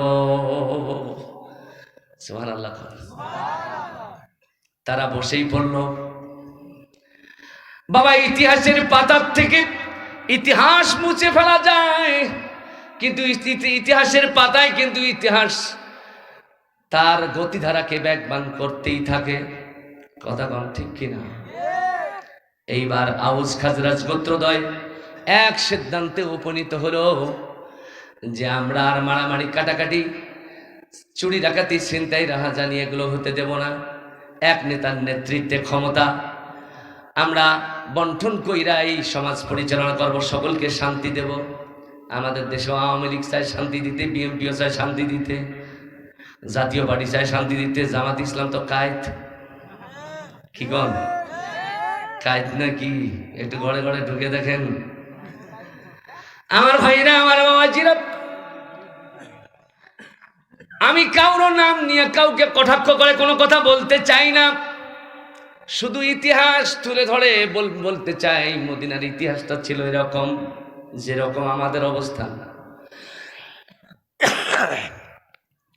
ওই যাযাবর জেহালতের গহ্বরে ডুবে থাকা মানুষগুলো যদি শান্তি প্রতিষ্ঠা করতে পারে, আমাদের দেশের মধ্যেও শান্তি প্রতিষ্ঠা করা সম্ভব না অসম্ভব? আমার ভাইরা, খাজরাজ গোত্রের গোত্র লিডার ছিল, নাম হলো উবাই ইবনে সালুল, আব্দুল্লাহ ইবনে উবাই, উবাই ইবনে সালুল। এই লোকটার এক নামেই সবাই চিনত, সেই নামটা হলো উবাই। আল্লাহর বড় বন্ধু ছিল। কি কন? উবাই কি আল্লাহর বন্ধু ছিল? কি ছিল ভাই? একটু জোরে বলুন না। চরিত্র, আদর্শ, চালচলন, কথাবার্তা খুব ভালো ছিল না? এই লোকটাকেই নির্বাচন করলো। আমরা উবাই খাজরাজ গোত্রের গোত্র লিডার উবাই ইবনে সালুলকে আমরা মদিনা রাষ্ট্রের রাষ্ট্রপতি হিসেবে দেখতে চাই। সবাই সম্মত হলো, সিদ্ধান্ত দিয়ে দিল, মুকুট তৈরি করো, দিনক্ষণ ঠিক করো, এরপর তার ঘাড়ে নেতৃত্ব দিয়া এই মদিনার সমাজ পরিচালনার ব্যবস্থা করো। আল্লাহ রাব্বুল আলামিন, আমার নবীজি এই খবর জানে না, মদিনার খবরটা উঠাইয়া নবীর কাছে পৌঁছায় দিয়ে বলছেন, হাবিব, তারা শান্তি প্রতিষ্ঠা করতে চায়, কিন্তু উবাইকে দিয়ে যে শান্তি প্রতিষ্ঠা করা সম্ভব নয় এটা তারা জানে। জানি আমি। কে জানে? আরো জোরে কন। শান্তি প্রতিষ্ঠা কিভাবে হবে, কার মাধ্যমে হবে, আমার আল্লাহর চাইতে অন্যরা বেশি জানে না। আমার ভাইরা, আল্লাহ রাব্বুল আলামিন নবীর কাছে যখন এই সংবাদ দিলেন, নবীজিকে বললেন, মদিনার থেকে ৭৫ জন লোক আপনার কাছে বিচার ফয়সালার জন্য আসবে। নবীজি, এই ৭৫ জন লোক যখন আপনার কাছে আসবে, আপনি তখন তাওহীদ রিসালাতের দাওয়াত তাদের সামনে পেশ করবেন। আমার নবীজির কাছে বিচার ফয়সালার জন্য ৭৫ জন লোক যখন এসে গেল, আমার নবীজি তাদের বিচার ফয়সালা করে দিলেন। দেওয়ার পর তাদের সামনে তাওহীদের দাওয়াত পেশ করলেন। আল্লাহর করুণা বর্ষণ হলো ৭৫ জন লোক, যারা আউস এবং খাজরাজ গোত্র থেকে এসেছিল। আমার আল্লাহর করুণায় সিক্ত হইয়া ওই ৭৫ জন লোকের কাফেলা সবাই তাওহীদের কালেমা পড়ল, লা ইলাহা ইল্লাল্লাহু মুহাম্মাদুর রাসূলুল্লাহ। চিৎকার দিয়ে কোন সুবহানাল্লাহ। আমার নবীর হৃদয়ে আল্লাহ তাআলা এই বার্তা দিয়ে বললেন, নবীজি এরা তো তাওহীদবাদী হয়ে গেল, মুসলমান হয়ে গেল, এদেরকে এই দাওয়াত দিয়ে মদিনায় গিয়ে প্রচার করতে বলো। এই ৭৫ জন লোক নিয়ে গিয়া আউস খাজরাজ গোত্রদ্বয়ের মধ্যে দাওয়াত দিতে থাকলো। তারা দাওয়াত গ্রহণ করতে থাকলো, বড় বড় লিডাররা দাওয়াত গ্রহণ করতে থাকলো, আবাল বৃদ্ধ বনিতা সকলেই এই দাওয়াত যেই শুনে সেই গ্রহণ করতে থাকলো। আমার নবীজি যখন খবর পাইলেন মদিনা উর্বর হয়েছে, আল্লাহ রাব্বুল আলামিন নবীজিকে বার্তা দিয়ে বললেন, নবীজি আর অপেক্ষা নয়, অপেক্ষার পালা শেষ হয়ে গিয়েছে। এবার মদ, জুয়া, জেনা, বেবিচার, চুরি, ডাকাতি, ছিনতাই, রাহাজানি, শিরকিয়াতমূলক সমস্ত অপকর্মের কবর রচিত হবে। তাওহীদবাদী রাষ্ট্র প্রতিষ্ঠার লক্ষ্যে মদিনা মুনাওয়ারাকে জান্নাতের পরিবেশে সাজায় দেওয়ার লক্ষ্যে এবার তোমার মদিনায় আগমনের সময় হয়েছে। নবীজি তুমি প্রস্তুতি গ্রহণ করতে থাকো। আমার নবীজিকে যখন দাওয়াত দেওয়া হলো, মদিনায় আগমনের জন্য দাওয়াত দেওয়া হলো, আমার নবীজি মদিনার পথ ধরলেন, মদিনায় চলতে থাকলেন। চলতে চলতে আমার নবীজি যখন মদিনা মুনাওয়ারার মধ্যে পা রাখলেন, আবাল বৃদ্ধ বনিতা সারিবদ্ধভাবে আমার নবীকে গার্ড অব অনার দিয়া রিসিপশন জানায়া নিজ নিজ বাড়িতে নিজ নিজ অবস্থানে দাওয়াত দিতে থাকলো। আমার নবীজি বললেন, ও মদিনাবাসী, তোমরা শান্তি প্রতিষ্ঠার লক্ষ্যে যেমনি করে একত্রিত হয়েছ, শান্তি প্রতিষ্ঠার জন্য তোমরা আমার গতিকে আটকায় দিও না, থামায় দিও না, আমার গতিকে চলমান রাখতে দাও। কারণ আমার গতি আমি নির্ধারণ করি না, আমার গতিপথ যিনি নির্ধারণ করেন তিনি আরশের মালিক আল্লাহ রাব্বুল আলামিন। চিৎকার দিয়ে কন্যা সুবহানাল্লাহ। বাংলাদেশের মুসলমান, তুমি যে দলেই করো না কেন, তুমি যে দলের আদর্শের স্লোগানেই দাও না কেন, আল্লাহর কসম করে বলছি, মদিনা মুনাওয়ারার মতো যদি বাংলাদেশটাকে সুজলা সুফলায় শস্য শ্যামলায় যদি তুমি সাজাতে চাও, তাহলে তোমারও আমারও সকলের সিদ্ধান্ত এক হওয়া দরকার। সে সিদ্ধান্ত আল্লাহর হাতে ছেড়ে দিতে হবে। আল্লাহ, তুমি যেভাবে এই রাষ্ট্রকে শান্তিময় করতে চাও, ওইভাবে এই রাষ্ট্রটাকে শান্তিময় করতে দাও। তা না হলে এই রাষ্ট্র কখনো শান্তির দেখা পাবে না, ঠিক কিনা? আমার ভাইরা,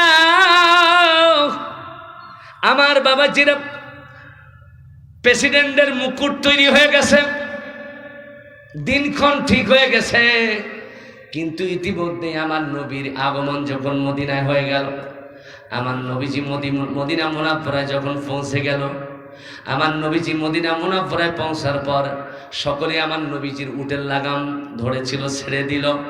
আমার নবীজির উট কুসওয়া চলতে চলতে আবু আইয়ুব আনসারীর তত্ত্বাবধানে রেখে দেওয়া একটি বিল্ডিং, দ্বিতল বিল্ডিং, এই বিল্ডিং রাঙ্গিনায় গিয়ে বসে পড়ল।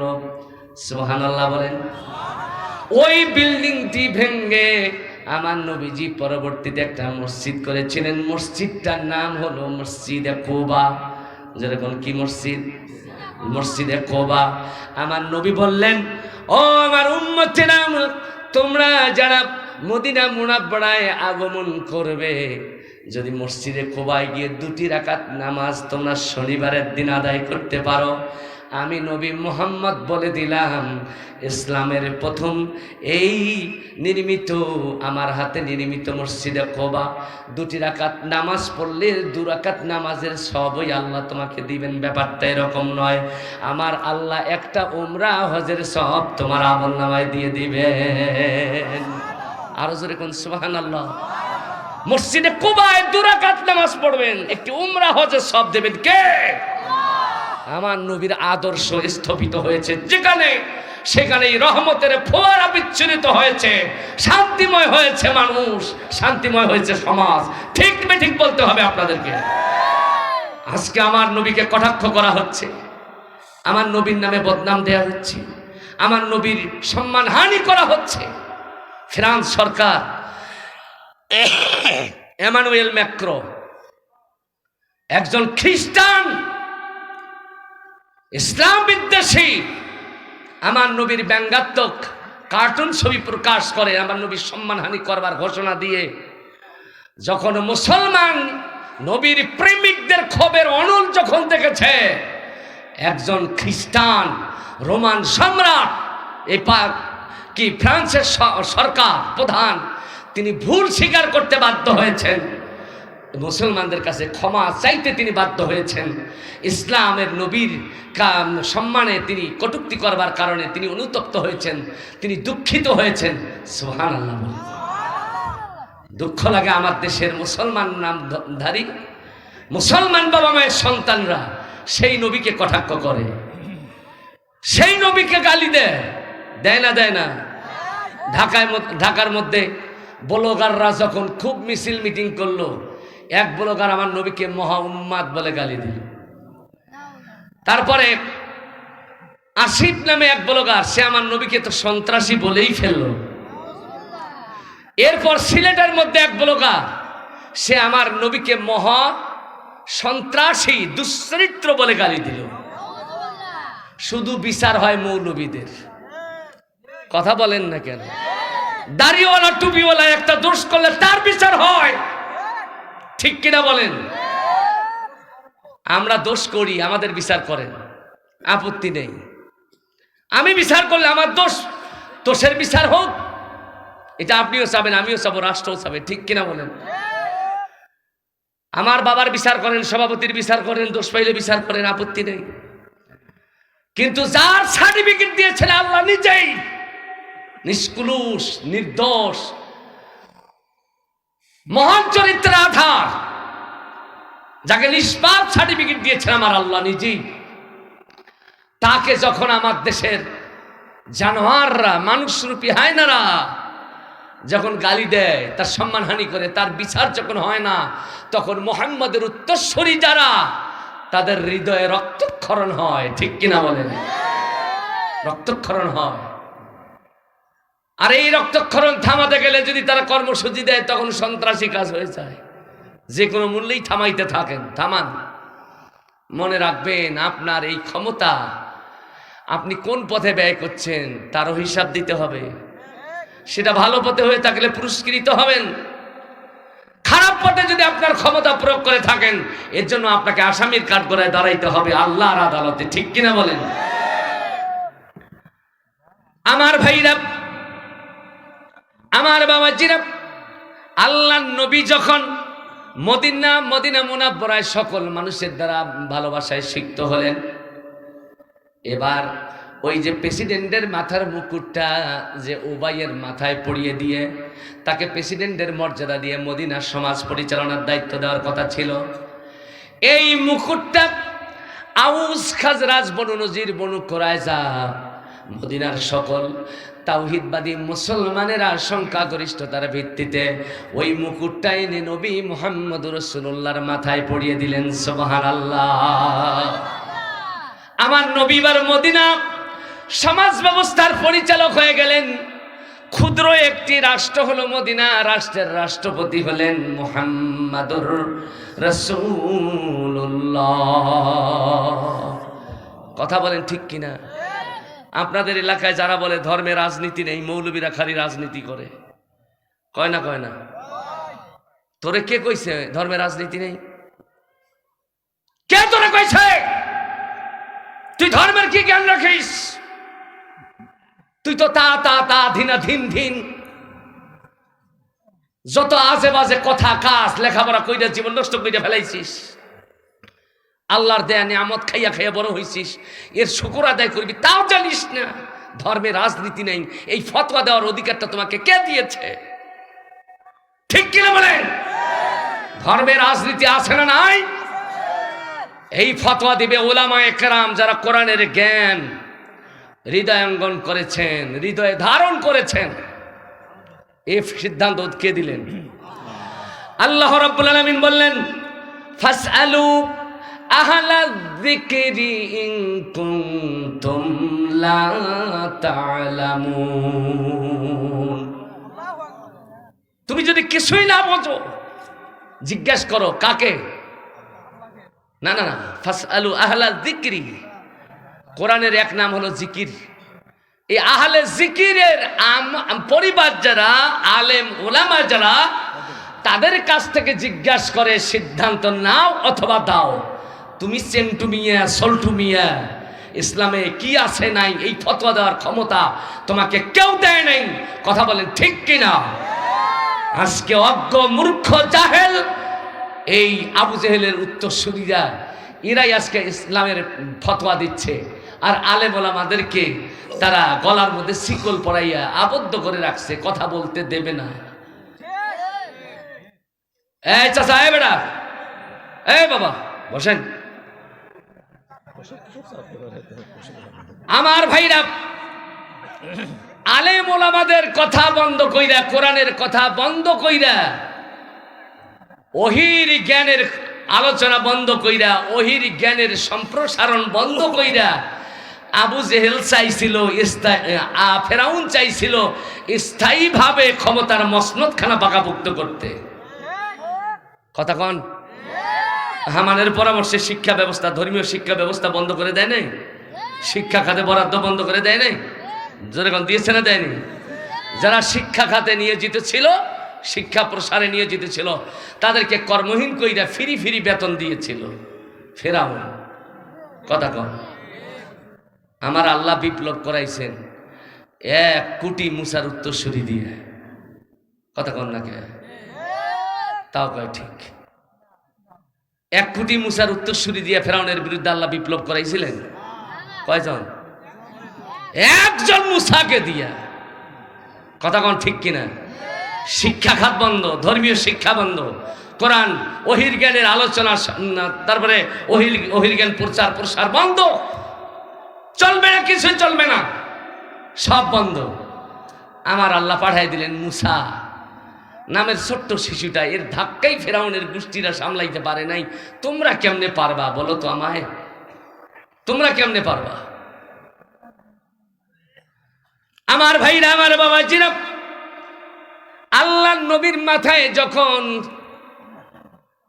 আল্লাহর পক্ষ থেকে খেলাফতের মুকুট যখন দেয়া হলো, মদিনাবাসী যখন নবীর মাথায় মুকুট পরিয়ে দেয়া হলো, আব্দুল্লাহ ইবনে উবাই যে ভাবি প্রেসিডেন্ট ছিল, সম্ভাব্য প্রেসিডেন্ট ছিল, এই দৃশ্য দেখিয়া সে কি খুশি হবে না বেজার হবে?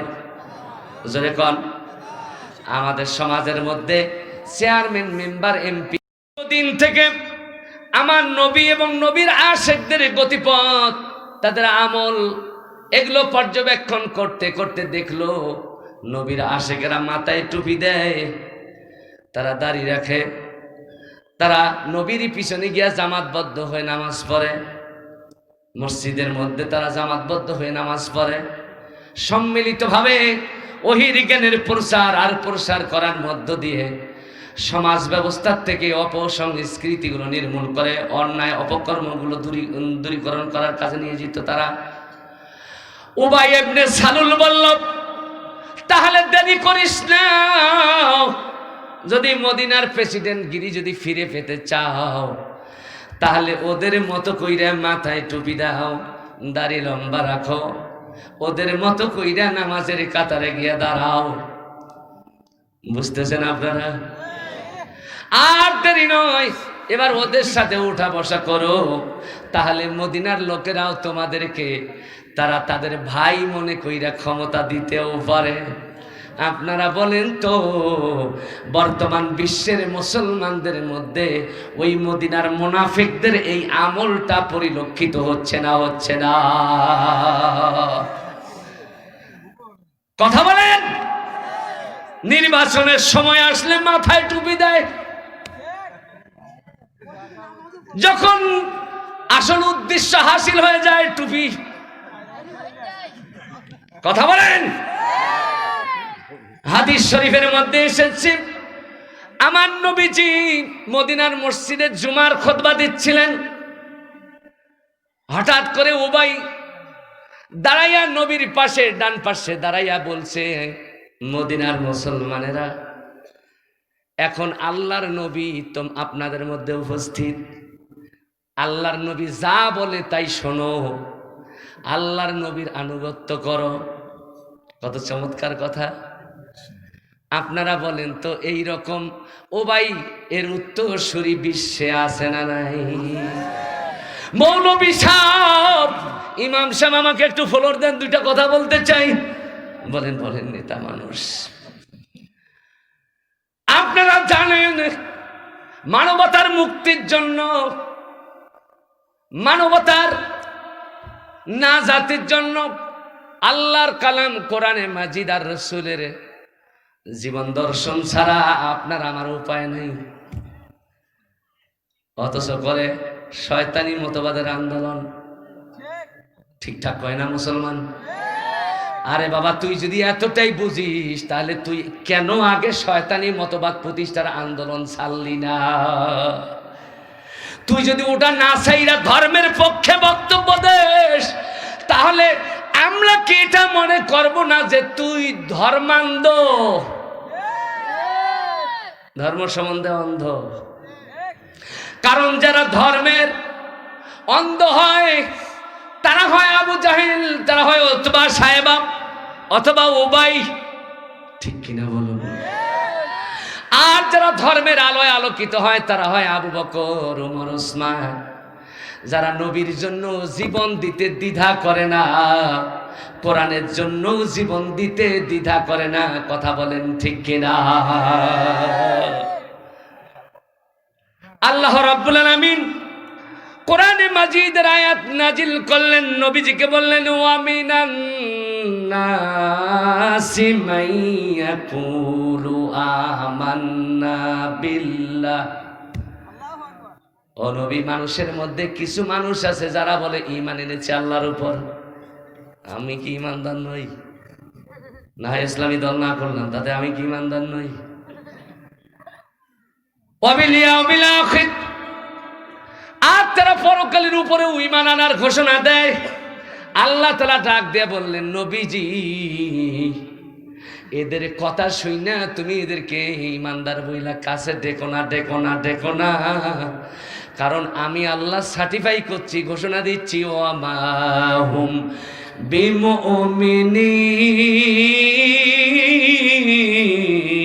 বিমুমিনিন,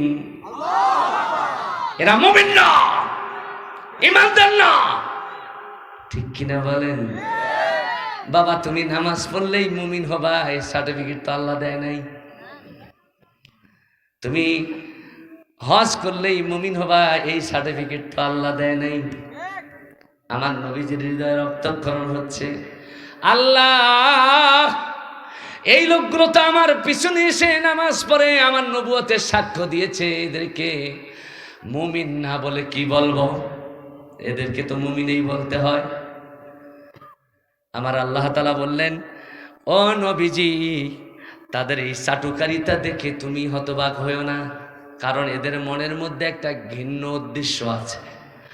ইউখাদিউনাল্লাহ ওয়াল্লাযীনা আমানু ওয়া মা ইয়াখদাউনা ইল্লা আনফুসাহুম ওয়া মা ইয়াশউরুন। আল্লাহু আকবার। এটা সভাপতি সাহেবের কথা না কার কথা? আমার কথা না আল্লাহর কথা?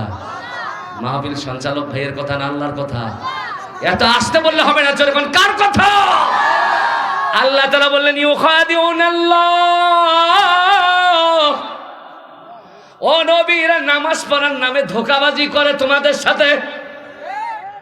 আমি আল্লাহ কেউ ধোঁকা দিয়ে বোকা বানাইতে চাই। ওয়া মা হুম বিমুমিনিন ওয়াল্লাযীনা আমানু, যারা ঈমানদার তাদেরকেও ধোঁকা দিয়া বোকা বানাইতে চায়। কথা বল ঠিক কিনা? যে কারণে তারা কয় ক্ষমতায় গেলে ধর্মবিরোধী কোনো কাজ করব না। ঠিকঠাক কয় না মুসলমান? ক্ষমতায় গেলে কোরআন হাদিসের বিপরীত কোনো আইন হবে না, অথচ ক্ষমতায় গেলেই আমরা দেখতে পাই তাদের প্রতিটি প্রণয়নকৃত আইনগুলোই কোরআনের বিরুদ্ধে, হাদিসের বিরুদ্ধে, ইসলামের বিরুদ্ধে, মুসলমানের বিরুদ্ধে। সিংহ পুরুষ মুসলমান গর্জন করে, বলেন ঠিক কিনা? এটা কারা আপনারা চিনে নেবেন, বাছাই করে নেবেন। আমার নবীজি জুমার নামাজ শেষ করে মদিনার মসজিদের পিছন দিয়া নিজের হুজরায় যাচ্ছিলেন। দৌড় দিয়া গিয়া উবাই ডাক দিয়ে বলছে, মুহাম্মদ। নাউজুবিল্লাহ বলেন। আমার নবীর নাম মুহাম্মদ, এ কথা আল্লাহ তাআলাও নিজেও কখনো বলেন নাই। যেরকম বলেছেন, আরো যেরকম বলেছেন আমার নবীর নাম মুহাম্মদ। কোরআন শরীফ খুঁজে দেখেন কোথাও আল্লাহ বলছেন মুহাম্মদ বলছেন? যেমন ঈসা করে ডাক দিয়েছেন, ইয়া ঈসা, ইয়া মুসা, ইয়া জাকারিয়া, ইয়া ইব্রাহিম, এভাবে অন্য অন্য নবীদেরকে নাম ধরে ডাকেননি আল্লাহ। গোটা কোরআন শরীফের মধ্যে মুহাম্মদ এই কথা বলে আল্লাহ কোথাও ডেকেছেন না। যেখানে আমার নবীকে উল্লেখ করা প্রয়োজন হয়েছে, আমার নবীর প্রতি আল্লাহ সম্মান প্রদর্শন করে তারপরে নবীকে উল্লেখ করেছেন। সুবহান, আরো যেরকম সুবহানাল্লাহ। আর ও ভাই আমার নবীর সামনে গিয়ে বলছে, মুহাম্মদ, নাউজুবিল্লাহ, তুমি আগে মক্কায় থাকাতেই ভালোই ছিলা, মদিনায় আইসা বড় ভেজাল করে ফেলাইছে। কি করে? মদিনার প্রেসিডেন্ট আমি হইতাম, তুমি আসার পর এই সুযোগটা আমার হাতছাড়া হয়ে গেছে। তুমি বড় ফিতনাবাজ। আমার নবী জীবনেও কাউকে ফিতনায় পড়া বা ফিতনায় ফেলানোর চিন্তা ভাবনাও করেন নাই। আল্লাহু আকবার বলেন। মদিনার মুনাফিকেরা আমার নবীকে ফিতনাবাজ বলেছে, ষড়যন্ত্রকারী বলেছে। এখনো নায়েবে রাসূলদেরকে, উলামায়ে হক যারা, তাদেরকে যারা ফিতনাবাজ বলে, দুর্বৃত্ত বলে, সন্ত্রাসী বলে, বুঝতে হবে ও ভাই মরে গেছে, তাদের প্রেতাত্মারা এখনো পৃথিবীতে জীবিত আছে।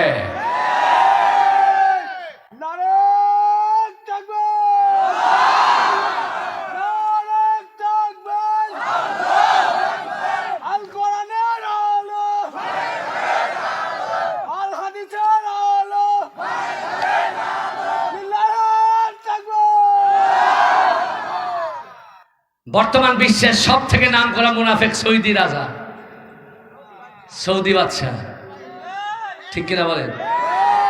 সালমান। আমার নবীজি বলেছেন কোন ইহুদি খ্রিস্টান এর জায়গা আরব ভূখণ্ডে হবে না। আর কয়েকদিন আগে সৌদি গভর্নমেন্ট ইসরায়েলের বিমান বাহিনীর জন্য সৌদি আকাশ উন্মুক্ত করে দিয়েছে। নাউজুবিল্লাহ বলেন। ঠিক, এটা ভালো করেছে না অন্যায়? বাংলাদেশের মুসলমান বলেন, এটা ভালো ঠিক করেছে না অন্যায় করেছে? অন্যায় করেছে আপনাদের দৃষ্টিতে।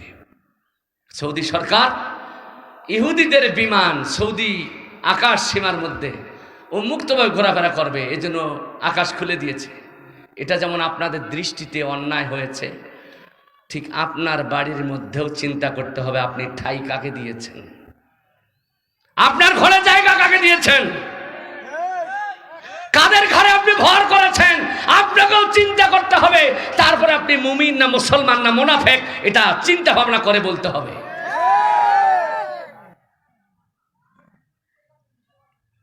আজকে প্রথম দিন মাহফিল, 11:30 পার হয়ে গেছে। 11:40 আজকের আলোচনা সীমাবদ্ধ থাকবে। আগামীকাল শেষ দিন। যদি শেষ দিনটা আমার হাতে পড়তো না তাহলে পাইতেন কিছু। আজকে প্রথম, এই জন্য আমি আপনাদেরকে বেশি দূর অগ্রসর হব না। শুধুমাত্র পরিণতি এবং পরিচয় আর দু একটি কোরআন থেকে বর্ণনা না শোনালে আগামীকালেই ফতোয়াবাজি শুরু হবে যে এটা তো তাফসির করে নেই, তাফসির নামের অপব্যাখ্যা করে গেছে সে। ঠিক কিনা বলেন? আমি অপব্যাখ্যা করার কে? হে, আল্লাহ নিজেই বর্ণনা দিচ্ছেন। তোমার পরিচয় কি শোনো। আল্লাহর নবী বললেন, নবীজি এই লোকগুলো আমার পিছনে নামাজ পড়ে আবার পথে আমাকে আটকাইয়া আমাকে ধোঁকা দেয়, আমার মানহানি করে, সম্মানহানি করে। এদেরকে কোন জাতের মুসলমান বলবো না কি বলবো? আল্লাহ তাআলা বললেন, নবীজি শোনো, শুধু এরাই না, যুগে যুগে এদের অস্তিত্ব পৃথিবীতে থাকবে, তাদের পরিচয়টা এভাবে হবে। আল্লাহ বললেন, ওয়াইদা কিলা লাহুম লা তুফসিদু ফিল আরদ, যখন তাদেরকে বলা হবে জমিনের মধ্যে মারামারি করবা না, ফিতনা ফাসাদ করবা না, ডাঙাডাঙি করবা না, সন্ত্রাসী কর্মকাণ্ড করবা না, যখন এগুলো তাদেরকে বলবা এগুলো করবা না, এগুলো ভালো না, তারা বলবে ক্বালু, তারা বলবে ইন্নামা নাহনু মুসলিহুন, না না আমরা তো মারামারি করি না, আমরা সন্ত্রাসী কাজ করি না, জঙ্গিবাদী কাজ করি না, আমরা ডাঙাডাঙি রক্তপাত করি না, খুন খারাপি করি না, জেনা ধর্ষণ চুরি ডাকাতি করি না, মানি লন্ডারিং করি না, ব্যাংক ডাকাতি করি না, এগুলো আমরা করি না, আমরা খুব সৎকর্মশীল। বলে না বলে না? ওই ওরা ওরা মদিনার মুনাফিকরা, আমার দেশের কথা কিন্তু আমি বলি নাই। আল্লাহ তাআলা বলবেন, নবীজি তাদেরকে বলে দাও, আলা বি কেয়ারফুল, সাবধান, মিথ্যা কথা বলে, চাপাবাজি করে, পেশি শক্তির বাহাদুরি দিয়া নিজের অন্যায় থেকে রেখা সাধুগিরি দেখাও। আলা ইন্নাহুম হুমুল মুফসিদুন, বি কেয়ারফুল, সাবধান, তোমরা না বললেই হবে না। কিরামান কাতিবিন রেকর্ড করেছে, ভিডিও করেছে, ক্যামেরা করেছে, তারা লিপিবদ্ধ করেছে, এই জমিনের মধ্যে তোমরাই সন্ত্রাসী, তোমরাই জঙ্গি, তোমরাই ব্যাংক ডাকাতি করো, তোমরাই মানি লন্ডারিং করো, ঠিক না বে ঠিক? তারা জোরে কোন ঠিক কিনা? চোরে খায় কলা চোরের মায়ের। আমার বাবা চির, আমার ভাইরা, আল্লাহ রাব্বুল আলামিন নবীজিকে বললেন, নবীজি তাদের পরিচয় সম্বন্ধে আরো কিছু বর্ণনা তোমাকে না শোনালে নয়। নবীজিকে আল্লাহ তাআলা বললেন, ওয়াইদা কিলা লাহুম আমিনু, যখন তাদেরকে বলা হয় তোমরা ঈমান আনো, কামা আমানান নাস, যেমন মামুনুল হক ঈমান এনেছে, যেমন সাইদি হুজুর ঈমান এনেছে,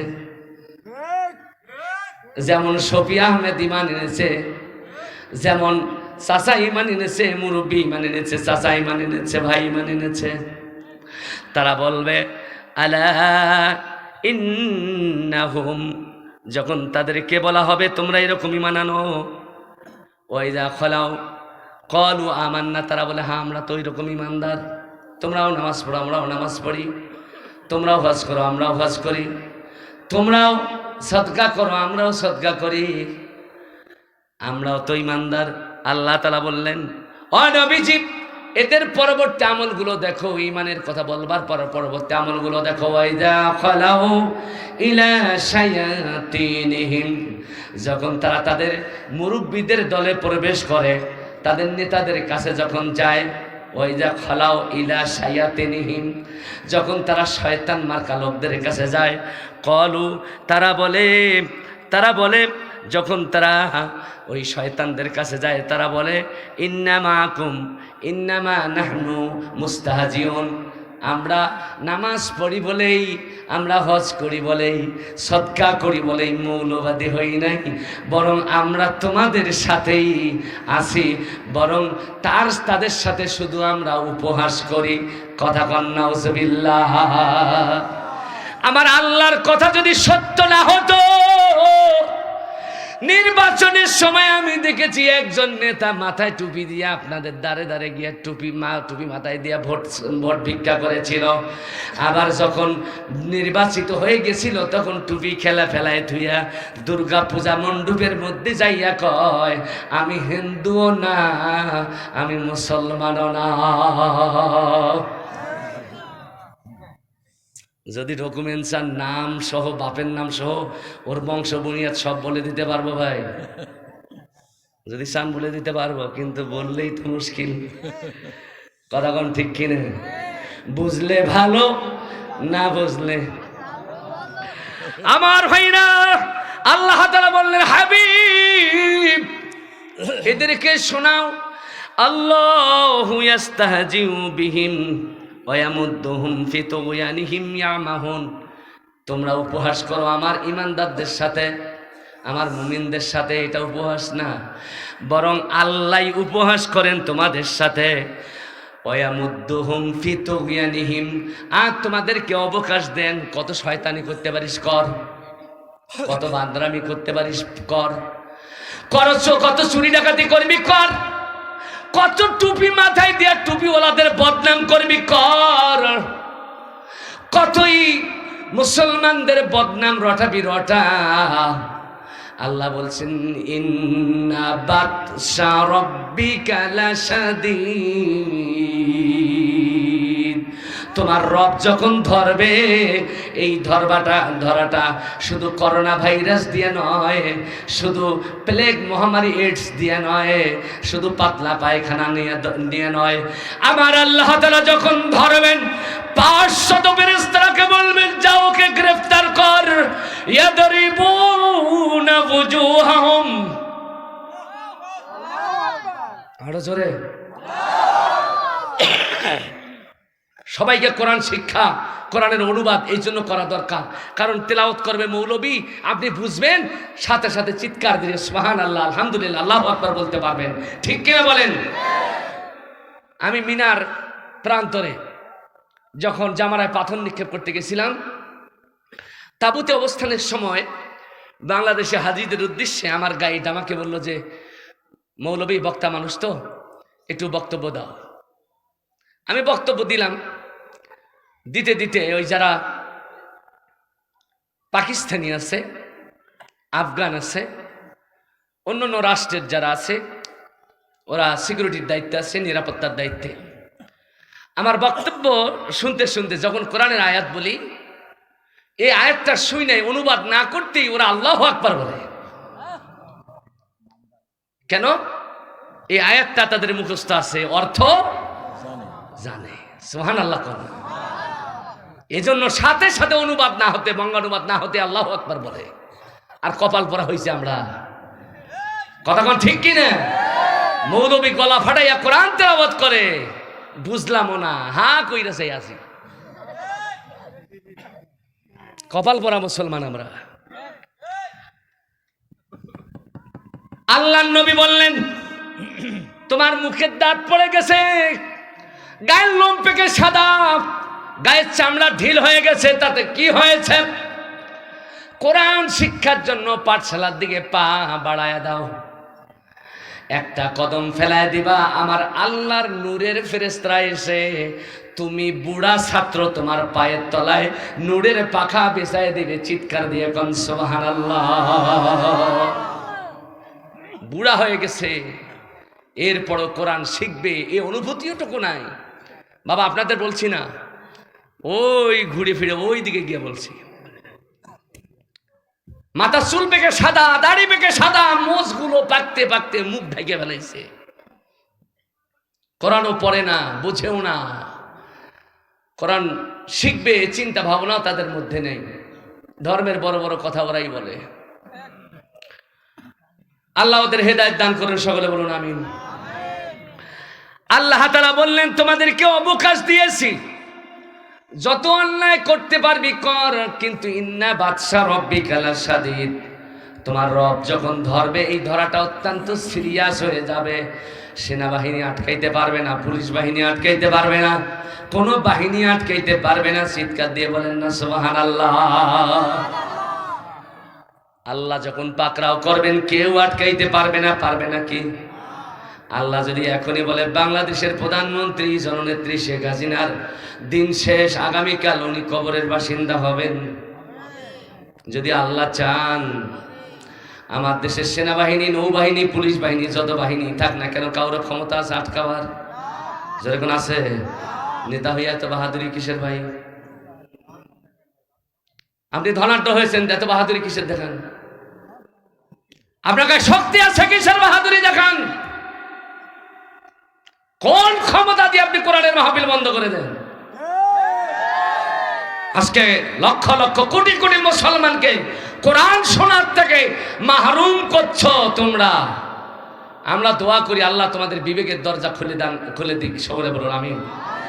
আমি শুনে খুশি হয়েছি, আমার ভাই স্বপন ভাই আমাকে বলেছেন প্রশাসন অনুমতি দিয়েছে এখানকার, আলহামদুলিল্লাহ। প্রশাসন যারা তারাও অনুমতি দিয়েছে মাহফিল করার জন্য। প্রাণ ঢালা অভিনন্দন, মোবারকবাদ। অন্তত পক্ষে 2টি রাত হলেও তারা কোরআন শোনার সুযোগ দিয়েছে আপনাদেরকে, ঠিক কিনা বলেন? আমরা দোয়া করি আল্লাহ কোরআনের নূর এনাদের সিনা মোবারকে ঢুকাইয়া হযরত আবু বকর উমরের উত্তরসূরি বানায় দাও, সকলে বলেন আমিন। তাদের মর্যাদা বাড়ায় দাও, সকলে বলেন আমিন। আমার বাবাজিরা, আমার ভাইয়েরা, আল্লাহর নবীর রক্তক্ষরণ হচ্ছে। আল্লাহ তাআলা এভাবে মুনাফিকদের পরিচয়গুলো নবীর সামনে তুলছে। শেষ একটি হাদিস আপনাদের সামনে উত্থাপন করে আমার বুকে প্রচন্ড ব্যথা শুরু হয়ে গেছে, পাচ্ছি না, তারপরেও শেষ হাদিসটা বলছি। আমার নবী মসজিদে কুবায় বসা, যেরকম কোথায়? মসজিদে। এই উবাই এর কয়েকজন মানে বড় সাইজের নেতা সবাইকে সাথে কইরা হাতের মধ্যে 30টা খেজুর নিয়েছে। যেরকম কি নিয়েছে? খেজুর। হ্যাঁ, 30টা খেজুর নিয়ে গিয়ে আমার নবীকে বলছে, আপনি তো রহমতের নবী। এ বাবা আমার দিকে তাকাও, আপনি সত্যের নবী, আপনার হাতটা বরকতের হাত, যেখানে হাত দেন তাই বরকত হয়ে যায়। আপনি যে কথা বলেন ওটাই বরকতময় হয়ে যায়। বিশ্বাস হয় আপনাদের? সুবহানাল্লাহ বলেন। তা আপনার বরকতে হাত দিয়ে এই 30টা খেজুর রোপণ করেন, যাতে বরকতের ফল আসবে। আর এই বরকতের ফলগুলো আমরা খেয়ে আমরা তৃপ্ত হব, অন্তর আত্মা আমাদের তুষ্ট হবে। আমার নবীজি খেজুর হাতে নিলেন, নিয়ে একটা খেজুরের টিপ দিলেন।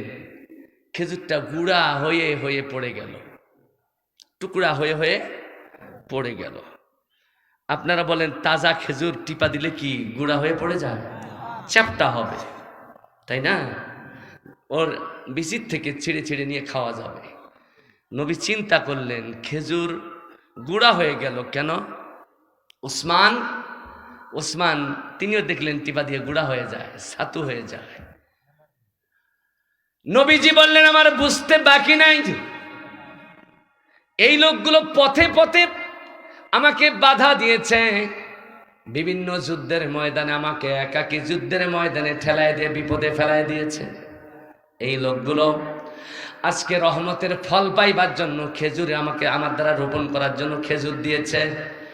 আমার নবীজি ততক্ষণাৎ বুঝে ফেললেন যে এই খেজুরগুলো তাজা না, সব খেজুরগুলোকে আগুনের মধ্যে পুড়ে পুড়ে অঙ্গার করা হয়েছে।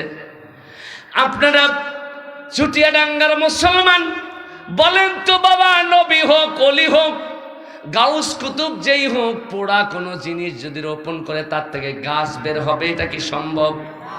সম্ভব নয়। মুনাফিকদের উদ্দেশ্য ছিল নবীকে অপমান করা, নবীকে অপদস্থ করা। এই পোড়া খেজুর রোপণ করবে, গাছ বের হবে না, নবী অপমানিত হয়ে যাবেন রহমতের নবী হিসেবে, তার এই সুনামটা বদনামে পরিণত হবে। নাউজুবিল্লাহ বলেন। আমার নবীজি চোখের পানি ছেড়ে দিয়ে মাবুদকে ডাক দিয়ে বললেন, মাবুদ আমাকে রাহমাতাল লিল আলামিন কইরা তাদের কাছে পাঠায় দিলা, তারা আমাকে গজবের নবী মনে করে। আমি রহমতের কুদরতের খেলা দেখাতে চাই, তোমার সাহায্য না হলে সম্ভব নয়। আমার নবীজি পোড়া খেজুরগুলো নিয়ে 30টা খেজুর একটা একটা করে জমিনের মধ্যে রোপণ করলেন। কার নাম নিয়া? আরো জোরে কোন কার নাম নিয়া? আমার নবীজি 30টা খেজুর রোপণ করার পর উসমানকে বললেন 90 দিন পর খেজুরের বীজ রোপিত করলে 90 দিন পর চারা হিসেবে বের হয়। তুমি 90 দিন পর খবরটা নিবা, আমাকে জানাবা। হযরত উসমান 90 দিন পর নবীজির কাছে দৌড়ে গিয়ে বলছেন, নবীজি ইয়া রাসূলুল্লাহ ইয়া হাবিবাল্লাহ, আল্লাহর কসম করে বলছি, যেই 30টা পোড়া খেজুরের বীজ রোপণ করেছেন আমার আল্লাহ আপনার সম্মান আর মর্যাদার খাতিরে ওই 30টা পোড়া খেজুর থেকেই 30টা ফুলওয়ালা তাজা গাছ বের করে দিয়েছে।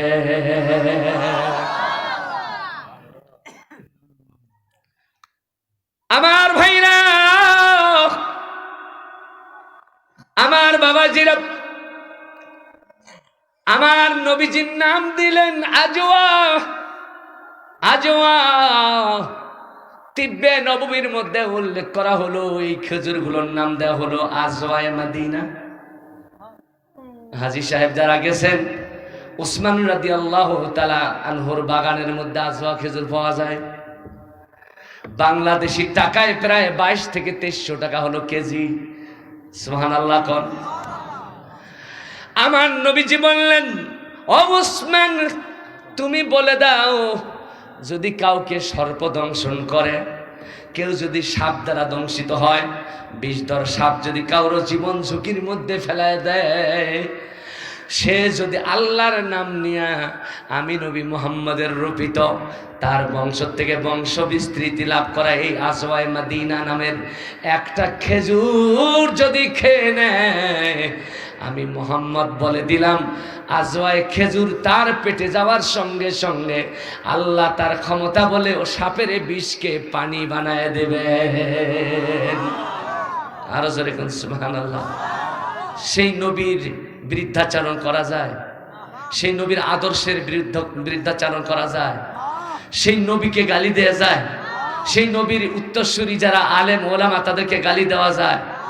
আজকে যারা আলেম ওলামাদের ঘাড় মটকায় দিতে চাচ্ছেন, আজকে যারা আলেম ওলামাদেরকে বুড়িগঙ্গা নদীতে ভাসায় দিতে চাচ্ছেন, রে উবাই ইবনে সলুলের উত্তরসূরিরা, মনে রাখবা সেই আলেমরা বাংলাদেশে ভেসে আসা কলা গাছ নয়। বুড়িগঙ্গা যমুনা পদ্মার তীরে দাঁড়িয়ে থাকা কলা গাছ নয়, ধাক্কা দিয়ে ফেলায় দিবা। কারণ তাদের শিরা ধমনীতে প্রতিধ্বনিত হচ্ছে কালেমাতুল্লাহি হিয়াল উলিয়া। ঠিক কিনা বলেন? আল্লাহ বলছেন, আলাম তারা কাইফা দারাবাল্লাহু মাসালান কালিমাতান তাইয়্যিবা কাশাজারাতিন তাইয়্যিবাতিন আসলুহা সাবিতুন ওয়া ফারউহা ফিস সামা। চিৎকার দিয়ে কোন আল্লাহু আকবার। কালেমার সৈনিক ওলামায়ে কেরাম যারা কালেমায়ে হকের দাওয়াত দেয়, তোমরা এদেরকে উড়ি পোকা মনে করো না, টিপা দিলেই শেষ। কলা গাছ মনে করো না, ধাক্কা দিলেই ভেসে যাবে। এদের সিনায় যতক্ষণ কালেমায়ে হক থাকবে, ফারউহা ফিস সামা ওয়া আসলুহা সাবিতুন, তাদের শিকড়গুলো সাত জমিন পর্যন্ত পরিব্যাপ্ত থাকবে। যা উপরে ফেলতে গেলে তোমরা অস্তিত্বহীন হয়ে যাবা, তবু ওই ওলামা কালেমা নামের বৃক্ষের শিকড় টানা তোমার পক্ষে সম্ভব হবে না। ওয়াসলুহা সাবিতুন, তার ডালপালাগুলো সপ্তম আকাশকে পরিব্যাপ্ত করে রেখেছে। ভাঙতে যাবা, নিজের 14 গোষ্ঠী খতম হয়ে যাবে, কিন্তু কালিমায়ে হকের ওই বৃক্ষের ডাল ভাঙ্গা তোমাদের পক্ষে সম্ভব হবে না। ঠিক কিনা বলেন? আমরা সেই কালিমার পক্ষে থাকতে চাই, সেই নবীর পক্ষে থাকতে চাই, ওই কালিমার আওয়াজ দিতে দিতে মরতে চাই। কারা কারা চান হাত তোলেন, লিল্লাহে তাকবীর, নারায়ে তাকবীর, লিল্লাহে তাকবীর। দিন ইসলাম, দিন ইসলাম। কে কে জিন্দাবাদ বলেছেন? কায়েম হোক। সবাই বলেন কি হবে? আল্লাহ বলছেন কায়েম করতে। সবাই বলেন কায়েম হোক, কায়েম হোক। বলা যাবে না? দিন ইসলাম, দিন ইসলাম, কায়েম হোক, কায়েম হোক। আল কোরআনের আলো সংসদে জালো, ব্যক্তিত্বে জালো, পরিবারে জালো, সমাজে জালো। লিল্লাহে তাকবীর, নারায়ে তাকবীর। আল্লাহ তাআলা ইস্তেকামাত থাকার তৌফিক দান করুন। আরো জোরে বলুন, আরো জোরে বলুন আমিন। আগামীকালের মাহফিল সফল হোক, চাই না? চাই না? আজকে যারা এসেছেন আগামীকাল তারা কমপক্ষে 2 থেকে 5 জন, 5 জন কমপক্ষে 2 জন নিয়ে আসবেন। পারা যাবে না? সকলে বলেন না ভাই ইনশাআল্লাহ। এই মাহফিলের প্যান্ডেল কানায় কানায় পূর্ণ হয়ে এখান থেকে কোরআনের নূর বিচ্ছিরিত হয়ে আবাল বৃদ্ধ বনিতা সবাইকে আলোকিত করুন। সকলে বলুন আমিন। মাহফিল ইন্তেজাম কমিটি এলাকাবাসী গত বছর আয়োজন করেছিল আমার প্রাণপ্রিয় সিংহ শার্দুল যুবক ভাইরা, ঠিক কিনা বলে? আমি শুনেছি এলাকার মানুষ তাওহীদবাদী, তারা কোরআন প্রেমী, কি বুড়া কি জোয়ান, ঠিক কিনা? কাঁধে কাঁধ মিলাইয়া কোরআনের আওয়াজ এখানে তুলতে হবে, যেন কোনো উবাই ইবনে সালুলের উত্তরসূরিরা এই আওয়াজ বন্ধ করতে না পারে। আল্লাহ কবুল করুক। সকলে বলেন আমিন। আরো যারা বলেন আমিন। মাহফিল কমিটির সুস্থতা দীর্ঘায়ু, এই মাহফিল বাস্তবায়নে সহযোগিতা করেছেন যারা, তাদের সুস্থতা দীর্ঘায়ু, তাদের পদমর্যাদা আল্লাহ বৃদ্ধি করুন। সেই সাথে এলাকাবাসীর উপরে রহমত বরকত এর বৃষ্টি আল্লাহ নাজিল করে এলাকাবাসীকে দুর্ভিক্ষ মহামারী এবং সমস্ত দুঃখ কষ্ট থেকে নিরাপত্তা দান করুন। সকলে বলুন আমিন। এ কামনা বাসনায় আমি আজকের মাহফিলের আলোচনা এখানে পরিসমাপ্ত করতে চাচ্ছি। আপনাদেরকে নিয়ে দেশ জাতির কল্যাণে একটু মুক্তাসার মোনাজাত হোক, এটা আমি করতে চাই। আপনারা কি করবেন? আরো যেরকম করবেন। আমার ভাইরা সবাই বসো, মা বোনেরা সকলেই বসো। মুক্তাসার মোনাজাত এই মুহূর্তে আমাদের দেশ জাতির জন্য মুক্তাসার মোনাজাত আল্লাহর কাছে চাওয়া বড় জরুরি দরকার, ঠিক কিনা?